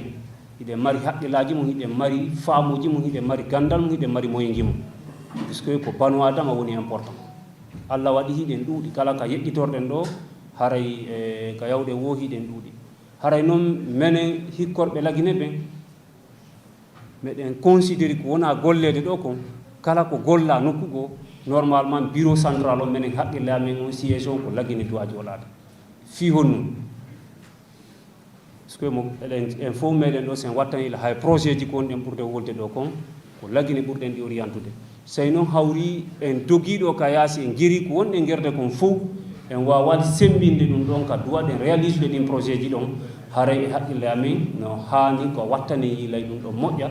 en fof fonden ka dooleji men ɗi kadi woniri ɗon e haqqillaji men ɗin fof fino ɗum ɗon wawira e dolnirde Guinée Conakry si iwi ɗum ɗon haray wano projet ji ko fokkiti ɗo kon golleji seeɗaji waɗi toon ɓayi haray organisation fof no hana jooɗede waɗe implantation wono opérationnel hara hitande be darete ko wawa waɗede kon ko wawa ka waɗede ko darte ko ɗum haɗi waɗe si tawi ko ellaji ko ari darti ari empêche ɗum ɗon o dareno ɗum ɗon corrigire fi watta ɗum ɗon kadi heɓɓito ka blocata organisation haray on plan d'action ko himo waali meɗen gollude makko wano e nder ɗum men montino projet ji si wonano o coup d'état fewndinoɗo laggine haray no hande piiji buy min wawayno wallitade menen kadi puisque wano meɗen monti projet ji miɗo wawi on sitande seeɗaji ni ara mi ɗuɗɗinade wano so daari hande ka fewndinen ɗon le réchauffement climatique no tampini aduna o fou har meɗen monti un projet wawo litude contre le réchauffement climatique comment meɗen wanno programme fi produisugol les charbon écologique on projet hari o woni présélectionné par le PNUD ko sabu coup d'état on haɗi tawa projet on heɓi financement on fof makko y a un autre projet encore mo tawata men waɗi étude ji mum ɗin ha men gayni waɗugol étude ji ɗin la production du miel on ɗon kañum kadi men muutike muɗum moƴƴa en fait y a beaucoup de projets ɗi tawata men waɗi étude ji mum ɗin hande kadi ko heddi c'est la mise en œuvre l'exécution de ces projets non noon haray meɗen tori puisque ko kafu ko en fof meɗen jeeyi yo en wallidir ndaren ko honno ɗi projet ji men ɗi fof majji ɗi wawata e laatorde puisque si ɗi laatike haray ko fof mari nafa e muɗum wano exemple monsieur Souleymane holli ɗo wano sen ƴetti y a des produits agricoles hara ko commercial harana ko remete tun fi ko ñaame ɗon e ɗon tawata wawa en créande emploi ka meɗen wano hande ɗo sen ƴetti pomme de terre no remede e nder Fouta hara ko fotayna seeɗa kono so tawi hawri hande enen portal hiɗen mari ɗo konti industrie ji konti usine hara en waway conservude ɗen pomme de terre je wano kala ko heɓuɗen hara en waway marde harayna yo si ñamaka e nder nden hitande ɗon tun hara boni arano ɗen mari conservation kedduɗo ɗum en waway utilise ude ɗum ɗon no haniri ɗi wawa yahande en ka hani ɗo haray ko noon men faalira yo en wallidir ndaren ko honno wawirten wallitorde ka meɗen e enen on wallidirten fi wata en luttutu tungonoɓe ɓaawo e neleteɓe hara vraiment en haldidete e kala ka yeƴƴitora joni noon haray meɗen faala menen Guinée organisation meɗen yo en ettete ɗin fof tawa wonay ɗin organisation ko wiyete kon ɓuraɗo e hoolorede nder organisation ji ɗi tawata enen fulɓe ɓen hiɗen hoolori ko hono noon wawirten waɗide ɗum ko si tawi komi fuɗɗornonani kon sen wawi fottude enen wonɓe nder gaɓen en yurmodiri e laaɓi poy en wakkiliki ko ɗum ɗo wawata addude ɗum ɗon haray junne miijoji ɗin wakkiloɗen daren ko honno organisation men o wawata yayirde wawi haray tan on fanɗi acci on hakke mi yetta ɗo hari meɗen marno programme oɗo no le responsable de programme et projet mais wi ɗo tan mi anda si wawa gasude haɗa on ɗon haymo jogiti chiffre ji wano projet ji ɗin ɗi fof majji le montant global kala projet mum cede hari min mutike muɗum joni noon ɓay haray ɗen mari normalement une réunion technique hakkude bureau on ɗo e arɓe ɓe on va mettre tout à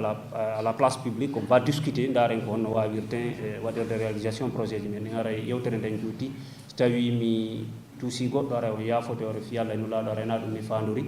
aray ko ɓay banowata ma timmuɗo ala aray mi ɗo assalamu aleykum wa rahmatullahi taala wa barakatuh méthode mécanisme de financement wona ɗo on gollirede ka aduna ko systéme de crowdfunding on systéme de crowdfunding ko mbuuɗi jama mo be mum itta seeɗa contribuer auquel il y a des projets de développement communautaire. L'affirmation de soi, la reconnaissance de soi, hande ko repli identitaire, na refus, na problème hande innugol mi walle hoore am. Innugol mi walle hoore am, mi walla communauté an on mi développe ka an, wana problème. C'est plutôt une fierté. C'est au Sénégal, vous voyez, la communauté mouride. Minge Gore Dioame de Golude sur un projet, nous sommes en train d'étudier le modèle du mouridisme. Soyez tout bas en taille ko sara. Projet di wola do in fop hide wawi di wadde hide wawi di réaliser hide wawi wadde ko buri parce que nous sommes une force. Et le haut projet hôpital wola do on peut le faire, le centre commercial de Mamou, une université privée, une grande business school qui est wadde dum quand même. Et qu'est-ce que j'avais dit? Le président, parce que maintenant, comme il a une contribution, mais des comités de réflexion, des cadres, du Fouta, Lansado, Dakar, mais en tout cadre de foule, en tout cas, oui, notons, mais des comités de réflexion, mais des goals de filles orientent réflexion et Fouta. Le projet fille au hôpital, il faut qu'on voie. Dans l'hôpital, on fout dans Darnede, Ndare Païkou Menkou Fouta, quel bébé, ou bébé, Djangou, les lauréats, Ndare Kohono, structure on, yetil tabe, préparé bé, Adelbe, soit Dakar, ou fout dans Djangou, n'a bébé Amérique tombe, Djanga, Harasi be Gaïni, be Aré, be Serva Fouta. On peut le faire dans tous les domaines. Dans tous les domaines, préparer un paille. J'ai beaucoup apprécié Madame Aminata, l'éducation des enfants. D'accord? Jean-Jacques Rousseau, oui et non. Au niveau, c'est-à-dire, les plantes, nous cultivons les plantes en les arrosant. Mais quand c'est les hommes, c'est par l'éducation et la formation. Donc il faut commencer par les enfants. Il y a des moi, je suis de la fondation de Karmoko Alpha. Je vous dis que je suis le secrétaire général de la fondation ici à Dakar. Mais un groupe de films. Comme vice-président Fugudex. Pantal, wana hande minani film. Depuis plus de 10 ans, nous avons des films Pantal, Fouta. Et l'histoire que vous venez de relater, nous avons des histoires. Et autre chose que je vais ajouter, mais Anda, c'était accepté, mais il faut qu'on ait une visibilité. Sur Facebook, on n'est pas visible. Je suis allé au moins sur 5 à 10 ou 15 pages de Bantal. Il y a même des pages qui ont été créées mais qui ne sont plus actives. Une page Facebook centrale, officielle. Depuis les États-Unis, on est administrateur. Les différentes sections à travers l'Afrique, à travers le monde, et on a administrateur page. Quelle activité et Facebook et beaucoup de gens. Et ceci va motiver les gens à cotiser, à se cotiser, à donner beaucoup de choses. Mais c'est à dire des contributions, on est invisible. Il faut miser sur le digital, il faut communiquer, il faut qu'on s'affirme. Les gens le font. On peut mettre des publicités, même chez nous au Fouta, on met des panneaux. Voilà, là, parce que la communauté du Gowa, les Libanais le font. Donc, je vous remercie encore une fois. Je ne vais pas être long, mais Kalako Sorolu don Harako affaire idée réflexion qui don ouais mes contacts today mais en tout cas comme bureau comme on mettra à vos dispositions inchallah. Merci encore une fois. OK, merci. Mimi yali ko harate wadde ko falden ko sabu honno si Allah okkiyo a woni joma gandal wontiri e sengo maada joma jawle de wontiri sengo maada aburi dude leƴƴi ni hatta wada ko falda ko ngo jungo jonirago do portal sen portal ko honno waɗirten goɗɗum sen fottade wata ɓantade sen ɓantaki ko honno réalisirten goɗɗum e nder Guinée ndaare hande leyɗe men ɗen caabi sabu angal portal yuɗo o yeehi wona ɗum ɗo maɓe men men sincino Fouta Djallon Fouta goɗɗum sincanoto guine senda région ji nayyi ɓe jonti en keɓol men ngal en perdingal hande fiyon no ɓay en fotta mo ɓeyi mi exprime min kadi ce que je pense et aux associations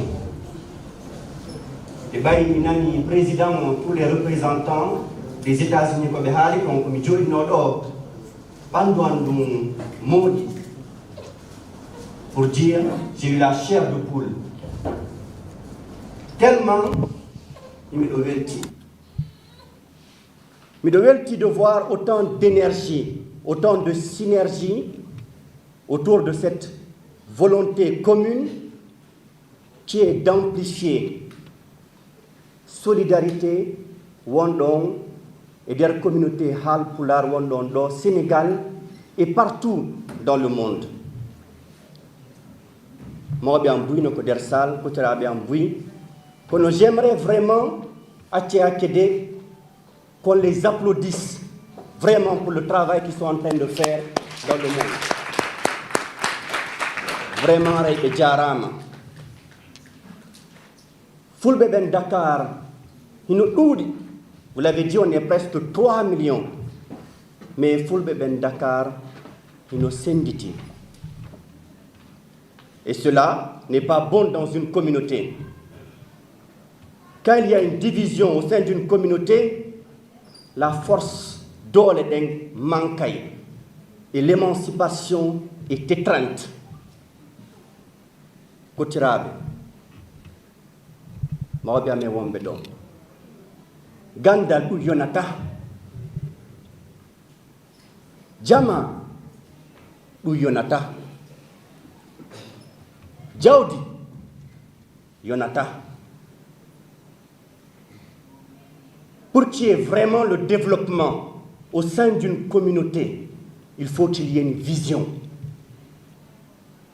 Une vision incarnée par un homme ou par une association,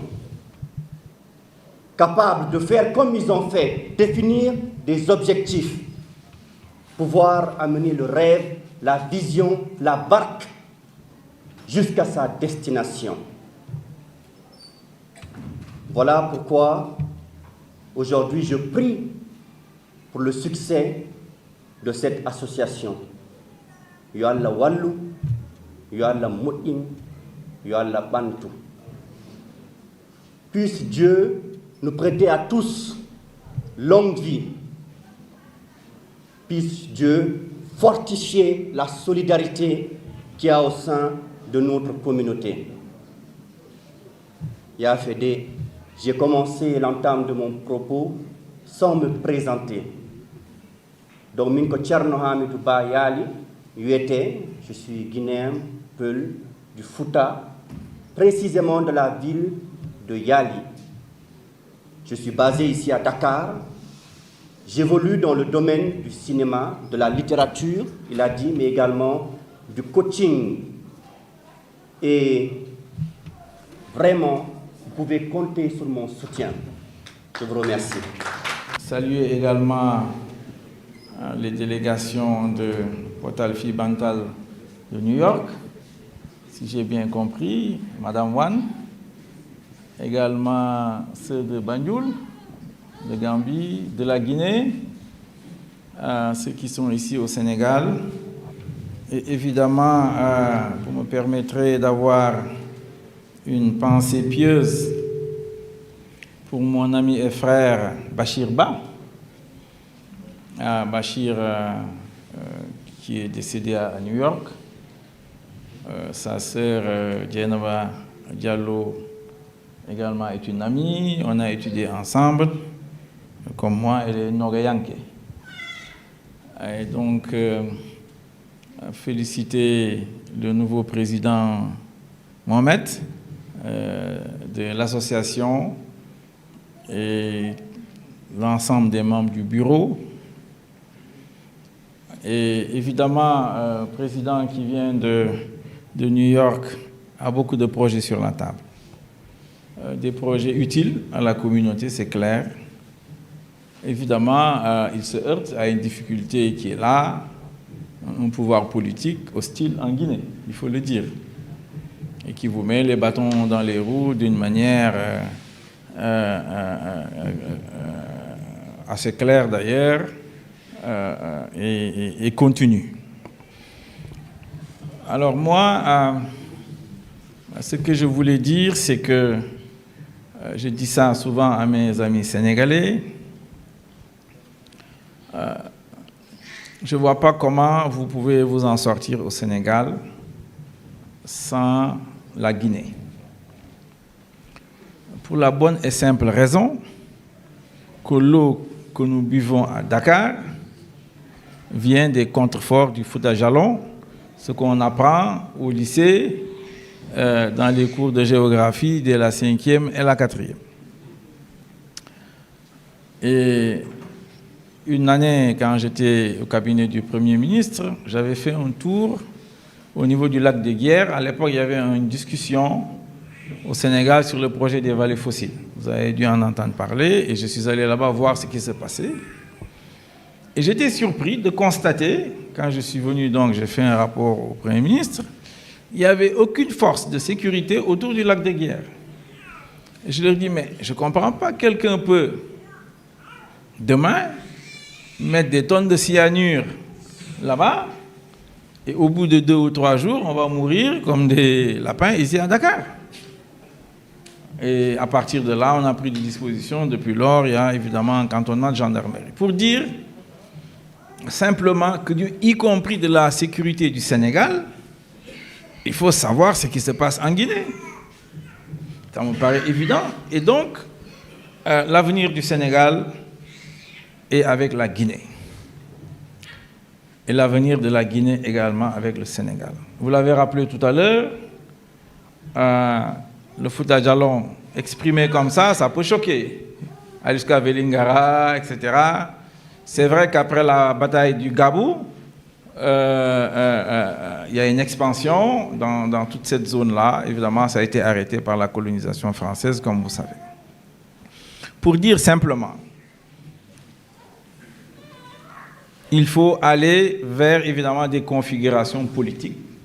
C'est mon souhait, c'est mon combat politique. Je l'ai déjà dit, vers un cadre confédéral avec la Guinée-Bissau, la Guinée, la Gambie. Je le pense, je l'ai écrit et je le développe. C'est ça qui est viable si on veut véritablement compter sur le plan économique dans les années à venir. Parce que, il faut que vous le sachiez, surtout les jeunes, l'Afrique, c'est l'enjeu du monde. Celui qui contrôle l'Afrique va contrôler le monde. Pour des raisons multiples, mais je l'expliquerai dans mon dernier ouvrage, Teki, Principes et méthodes du responsabilisme, d'ailleurs publié ici à l'Harmattan par mon frère Abdoulaye Diallo. Si tel est le cas, si nous, élites politiques, économiques, sociales, ne comprenons pas nos responsabilités, eh bien, ce sera de notre faute. Nos ancêtres, il y a 300, 400 ans, peut-être ne connaissaient pas la géopolitique mondiale. Donc, quand les Portugais sont arrivés, ensuite, les Français et les Anglais, on leur a ouvert des portes. Il s'en est suivi ce qu'on sait, mais aujourd'hui, ce n'est plus le cas. Nous sommes instruits, nous avons une diaspora un peu partout dans le monde, nous savons faire ce que les autres savent faire. Par contre, ce qu'on ne sait pas encore faire, c'est avoir de bonnes institutions. C'est là où on est faible, en Afrique. Les institutions, c'est fondamental. Tout à l'heure, il y a un docteur qui parlait derrière nous du crowdfunding. Il a expliqué le cas des Mourides. Les institutions, c'est ça qui crée la confiance dans une société. Et c'est ça qui est fondamental. Confiance chez les Mourides, oui, parce que le khalife général, c'est le khalife général. Quand il dit « je veux 3 milliards », on lui apporte 5 milliards. Parce que tout le monde a confiance en lui. Mais cette confiance, il faut la bâtir. Et c'est là où, jusqu'à présent, en Afrique, on n'y arrive pas. Quand on fait un pas en disant désormais on veut que le président fasse 2 mandats, quand il fait 2 mandats ou il reste 2 mandats, il dit moi je veux rester éternellement. Évidemment, ça casse la confiance. Quand chez vous, le colonel Doumbia, que j'ai soutenu, met Alpha Condé out, parce qu'effectivement, il faut ouvrir la frontière entre le Sénégal et le Mali. Et c'est inacceptable que quelqu'un comme Alpha Condé, qui prétend avoir été président de la FAIAN panafricaniste, se mette à fermer la frontière entre le Sénégal et le Mali. Si Doumbia met fin à ça, on applaudit. Mais si Doumbia veut maintenant s'éterniser et enfermer les gens, personne ne manifeste, on ne comprend pas. Alors, nous sommes tous interpellés par rapport à ça. Les jeunes, les femmes, il nous faut construire des institutions solides, aller vers la fédération, et à partir de ce moment-là, on pourra compter, on pourra être en face de la Turquie, on pourra être en face du Brésil, on pourra être en face de la France, de la Chine, de la Russie, des États-Unis, et c'est possible. Assalamu alaikum wa rahmatullahi wa barakatuh. والصلاة والسلام على من لا نبي بعده صلى عليه وعلى آله وأزواجه وخدمه وأهل بيته. من فودوتو جامو مسلم من دو كرمكم الله تفسير وكم كونو إكوترا بين الناس جرم مسكال نندي جرم سال دينك وكم بجاني بدارني له حركة الإسلام يرويته نصر الإسلام كوي مابه من جاني سير الدين ها من يهي يونيفرسيتي دكار من دارني له جونيور بيدل جونيور يونيفرسيتي دكار ميدو سالمي له غوريدو كون ميدو هيتي كون كو خاريتي جو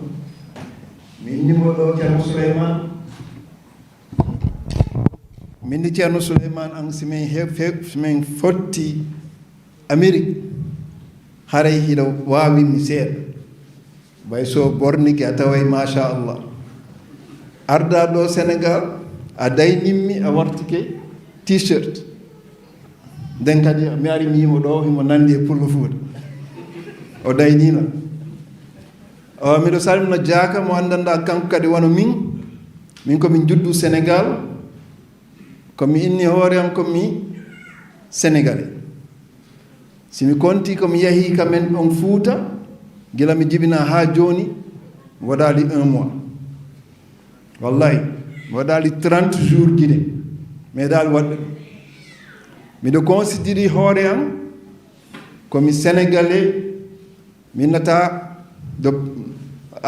hono winirte sénégalais bon teint min nata ɗum comme sénégalais à part entière comme citoyen Fouta Djallon comme citoyen Fouta Djallon ɓay miɗo andi suudu baba miɗo andi suudu nena ko kamɓe ɓe yiyata Naysa Carno mawɓe ko ɗum woni iwdi meɗen iwdi seeleyaɓe miɗo salmina Diaka le forestier kono men noddiraynomo toon kono joni mi innaymo Diaka mo gohi heddiɓe onon fof miɗo salmina on miɗo yetti on Ceerno Mataka o miɗo maaliti on gila mi woni payku wallahi ɓe mawɓe sa yinoɓe koɓe woni payku ha tikkeno ko sirifu jogui gandal no jogui laaɓal no moƴƴi noon minen paykoy koye haare min suusnomo no suusnoɓe mi arayno e maɓɓe min tooñaɓe seeɗa haare minen fiɗɗi komin wonno payku Ceerno Souleymane Bari commissaire ɓeɗo kadi ko kamɓe hikki en ɗo yeeso e communauté Fouta Djallon ko moyen Guinée ko ɗon noon mi heɓata probléme seeɗa so ɓenni kamɓe ko coordination moyen Guinée mi sikka mi tawtake kono min famodiri so yi moyen Guinée koko Ceerno Souleymane makuno ko moyen Guinée si en jetti moyen Guinée min konti ɗum min taway ko pecceji sappo moyen Guinée ko peccol woto ko une partie du Fouta ko ɗon noon mi famiri ko ɗum woni moyen Guinée joni sen yeehi ka tariha en taway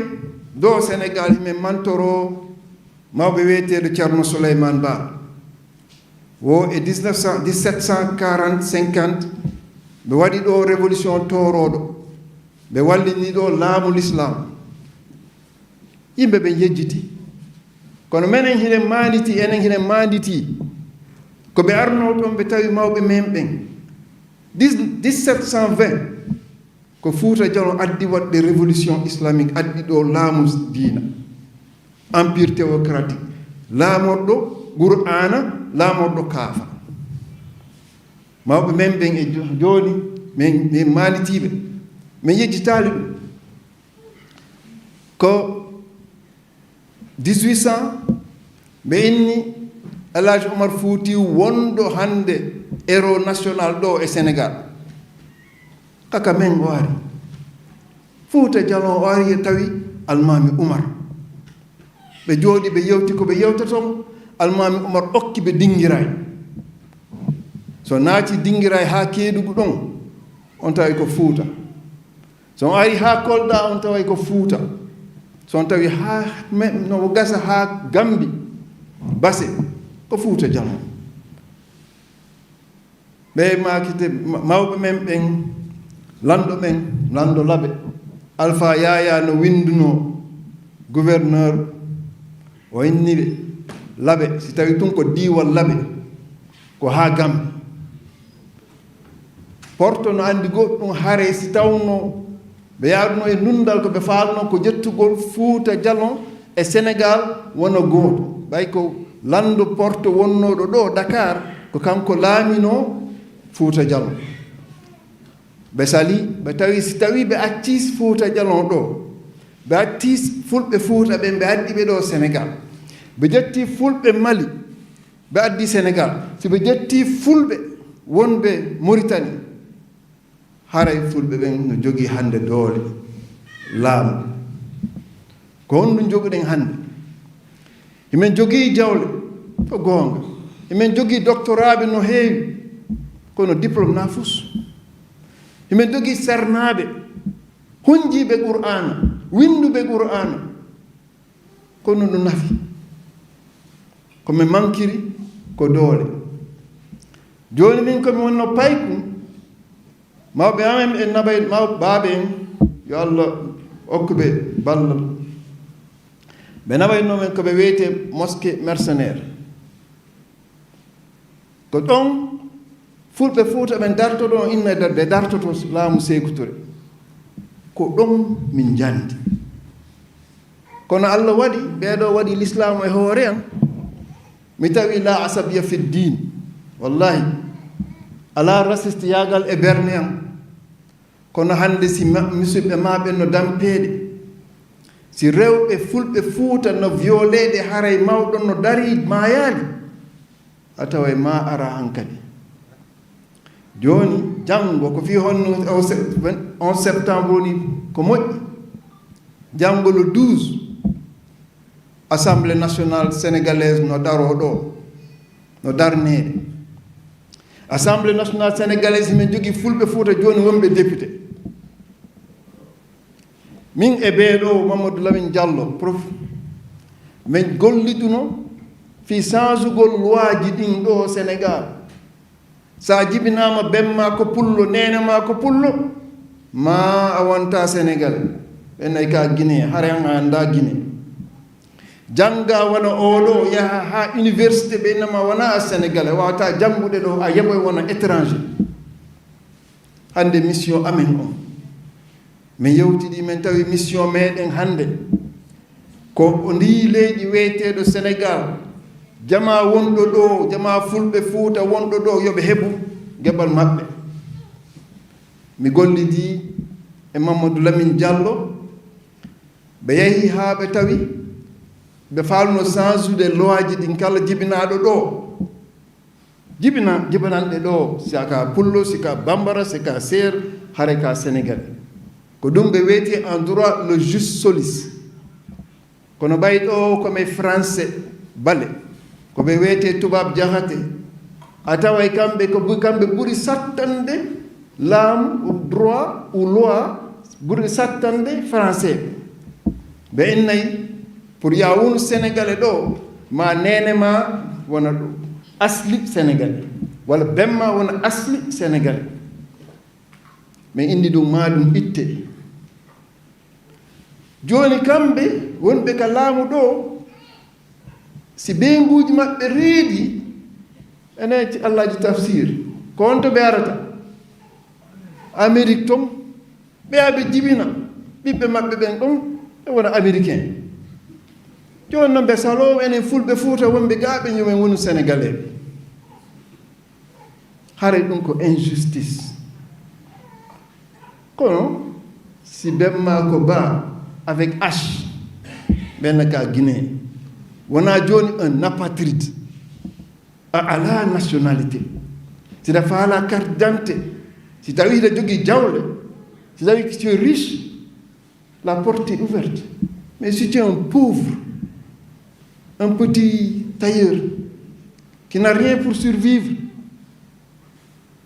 tu es coincé joni musidɓe nomi faala gaynirde ɗo ko yo en wallin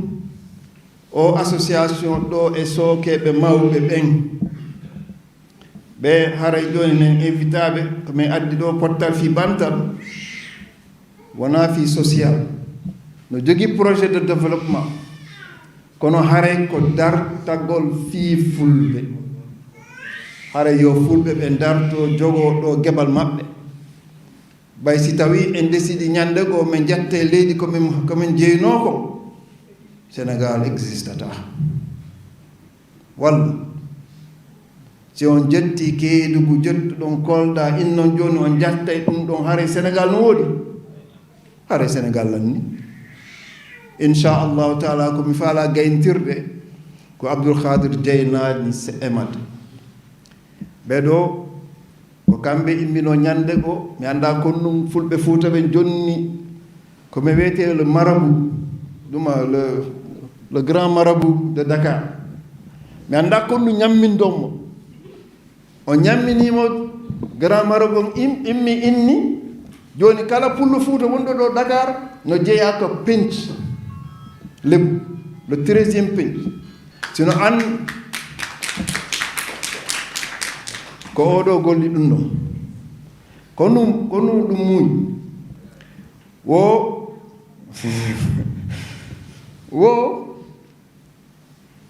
leɓuɓe ko république sa yi ko ɓe yiyata ko sant dekkul fen kaka lebu ɓe dogi tukulorɓe ɓen ɓe dogi diina ka ɓe ari ɗo Dakar ɓe waɗini la république lebu ɓe heɓi 12 penc ko wiyete tun ko suuduji 12 ɓeɗo noon ñammini grand marabout inni joni ko fulɓe fuuta ɓen woni 13e penc 13 ko ɓeɗo woni leader amen on hande ko Souleymane Bari Seriyanke kamɓe woni leader men on ɗo ko kamɓe woni gollidude e leɓuɓɓe fiyo men darnu ɗo penc amen on penc on inchallah ko muuyi ko heɓugol leydi ko heɓugol place ko anndanɗa ko ɗon wonata suudu Fuuta Jallo onon noon jogiiɓe kaalis ɓe wonɓe Amérique adde dollar ji ɗin on adday dollar ji ɗin joni kadi mbiɗo faala yewm wallu Mamadou Lamine Diallo jogitomo walla kala jogiiɗo wonɗo sénégalais de nationalité jogiiɗo carte d'identité jogiiɗo carte d'électeur yo accu hakkille sino voota mo anndanɗa hannde no anndi fiima no jooɗi fiima no faala wallude mi gaynito noon ko ɓe wiyno ko hare ñande goo ɓe addani probléme fulɓe Fuuta ɓen Dakar ka juulirde ɗon ɓay minen duuɗi ka si min naati ka juulude min janngi min jooɗi ɗon haray mamine way waɗa wasifa ɓe tawi min duuɗi toon ɓe addani en noon probléme ka zawiya ñande goo noon min ko mi nanɗo ɗum ka radio ka télévision Khalif Tidiane on ari inni ɓe ene no gasa o yejjiti walla on annda ndi suudu ko Alpha Yaya soodinde juulirɗe ɗo wonɗo Dakar on wiyeteɗo Zawiya on wo ko Alpha Yaya ko yahayno pro Etienne Mauritanie kalis ko joguno on fof Alpha Yaya wallin ɗum mbawi andi ko prisonnier ala ko sohli haalis gandal ala maana ala nafa si tawi on tigi ala doole on jarama albarka. Bonjour chers téléspectateurs, téléspectatrices de Jama TV. Aujourd'hui, nous sommes là pour une rencontre spéciale avec la communauté guinéenne venant de partout. Mais avant cela, je vais vous laisser rencontrer un monsieur qui nous a fait vibrer avec son texte, mais aussi avec ses paroles. Monsieur, vous pouvez vous présenter, s'il vous plaît. Merci. Mon nom c'est Abdoulaye Diaka Baldé, connu sur le nom Diaka Baldé. Je suis ressortissant guinéen vivant aux États-Unis plus de 20 ans, qui est membre fondateur d'une association qui s'appelle Portal Fibanta, qui s'occupe du développement et la défense des droits de l'homme. Aujourd'hui, vous pouvez nous dire l'activité qu'on a eu à assister aujourd'hui, à quoi elle consiste exactement et quels sont ses buts? Aujourd'hui, ici, nous étions là pour installer le bureau exécutif de Portal Fibanta Sénégal, qui aura la charge de redynamiser la section de Portal Fibanta Sénégal, qui a été créée il y a plus de 10 ans, mais qui avait perdu un peu ses activités. Donc on était là pour les installer et leur apporter notre soutien pour la reprise des activités au Sénégal. Vous pouvez nous en dire plus? Comment ça se passe aux États-Unis? Est-ce que la communauté guinéenne basée aux États-Unis, est-ce qu'ils sont autant actifs qu'ici? Avez-vous eu à faire la différence? Oui, vous savez, toutes choses, les milieux sont différents et il y a beaucoup de motivation aux États-Unis parce que les gens vivent aux États-Unis en communauté. La plupart des gens vivent en communauté. Donc les gens sont plus ou moins plus unis parce que aux États-Unis, quand tu viens, tu vois une communauté des Chinois, communauté des Coréens, communauté des Japonais. Donc les gens vivent en communauté, ce qui fait que quand tu arrives là, et tu es obligé de t'adapter à ce structures qui sont en place. Donc ce qui a fait que ces associations ont plus de force là-bas parce que les communautés comptent beaucoup aux États-Unis. Ce qui est très intéressant, c'est que beaucoup d'entre nous ne savaient pas. Et pour finir, je voulais savoir aujourd'hui, qu'avez-vous tiré pour un mot de la fin? Bon, seulement je vais dire que vraiment on a assisté à une équipe dynamique qui a été installée, mais aussi un public enthousiaste du Sénégal qui a ouvert ses bras pour la nouvelle équipe et que nous apprécions vraiment et que nous félicitons ensuite. Simi fayali ko ono mojobere nden wondo États-Unis Portal Fibantal Fouta Diallo haray ko kambe imminon depuis États-Unis pirion ar tawde jo'ino section molanaɗo kay ɗo Sénégal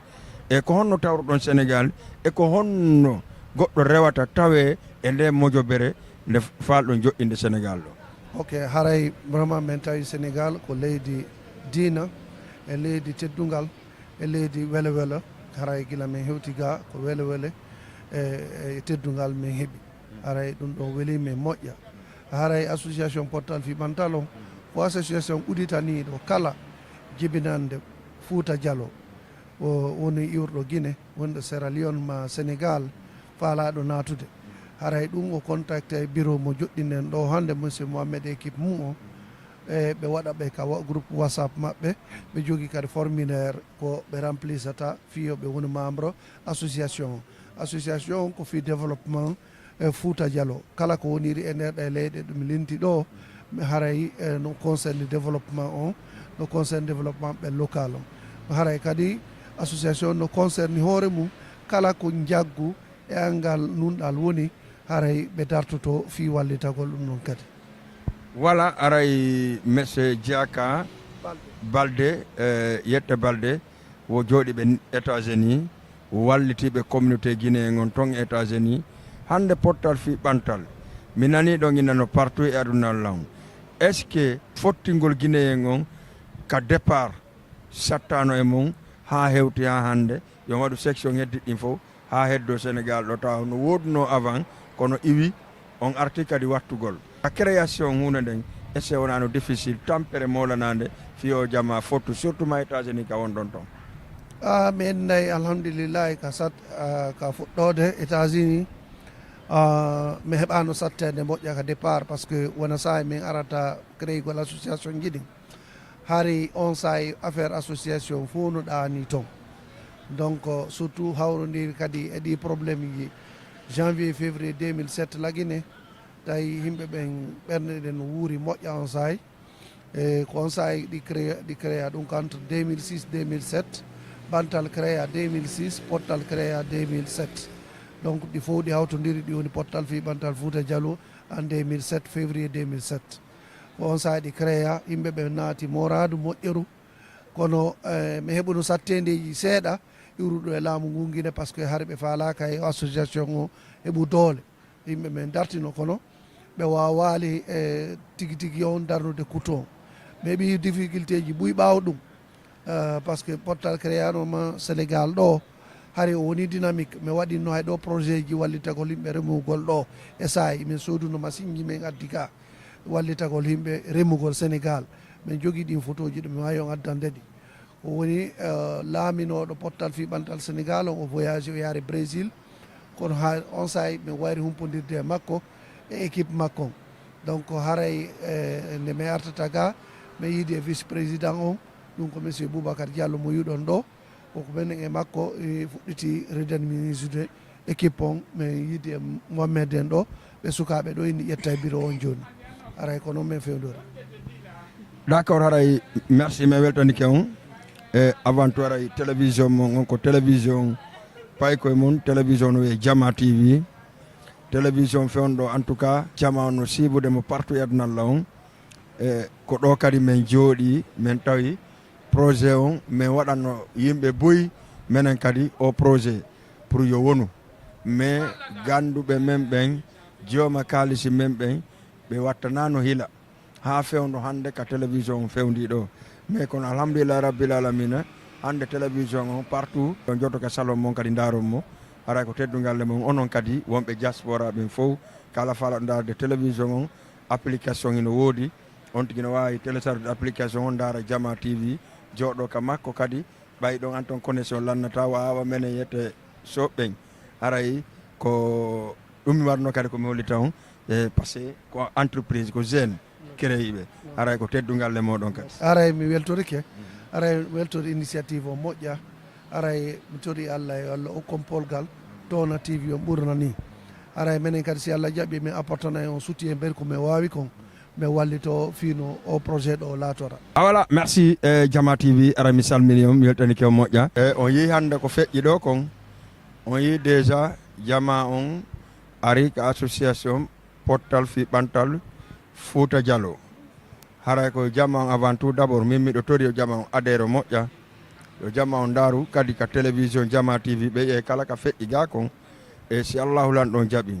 on andi ɓe nomiɗo Mohamed Diallo kanko woni président o association pottal fiɓantal fi Fouta Diallo ɗo e Sénégal hande si Allahu lan ɗon jaaɓi o aray ka télévision men o jooɗo laɓnene Jama on projet makko ko honɗum woni o waɗata en tant que président donc haray Jama TV arno mejjatisa ɗum ɗon fiyo Jama on andu ko ɗum feƴƴi ɗo haray Jama TV kadi wayintiki ha ñalande wonde goo inchallahu si Allahu lan ɗon jaaɓi kono no yiiɗon noon ñameteji ɗin ko waɗa ga kon fof on yi waɗama affaire cosaan Guinée lacciri waɗama foññe waɗama ya tout Jama on ñaami haray merci beaucoup Jama TV toujours no takko mon no ka danki mon no ka ngawlu mon haray meɗen tori soutien kala ka waɗi nodde Jama TV wona fi goɗɗum go ko Allah waɗi merci on jadi baye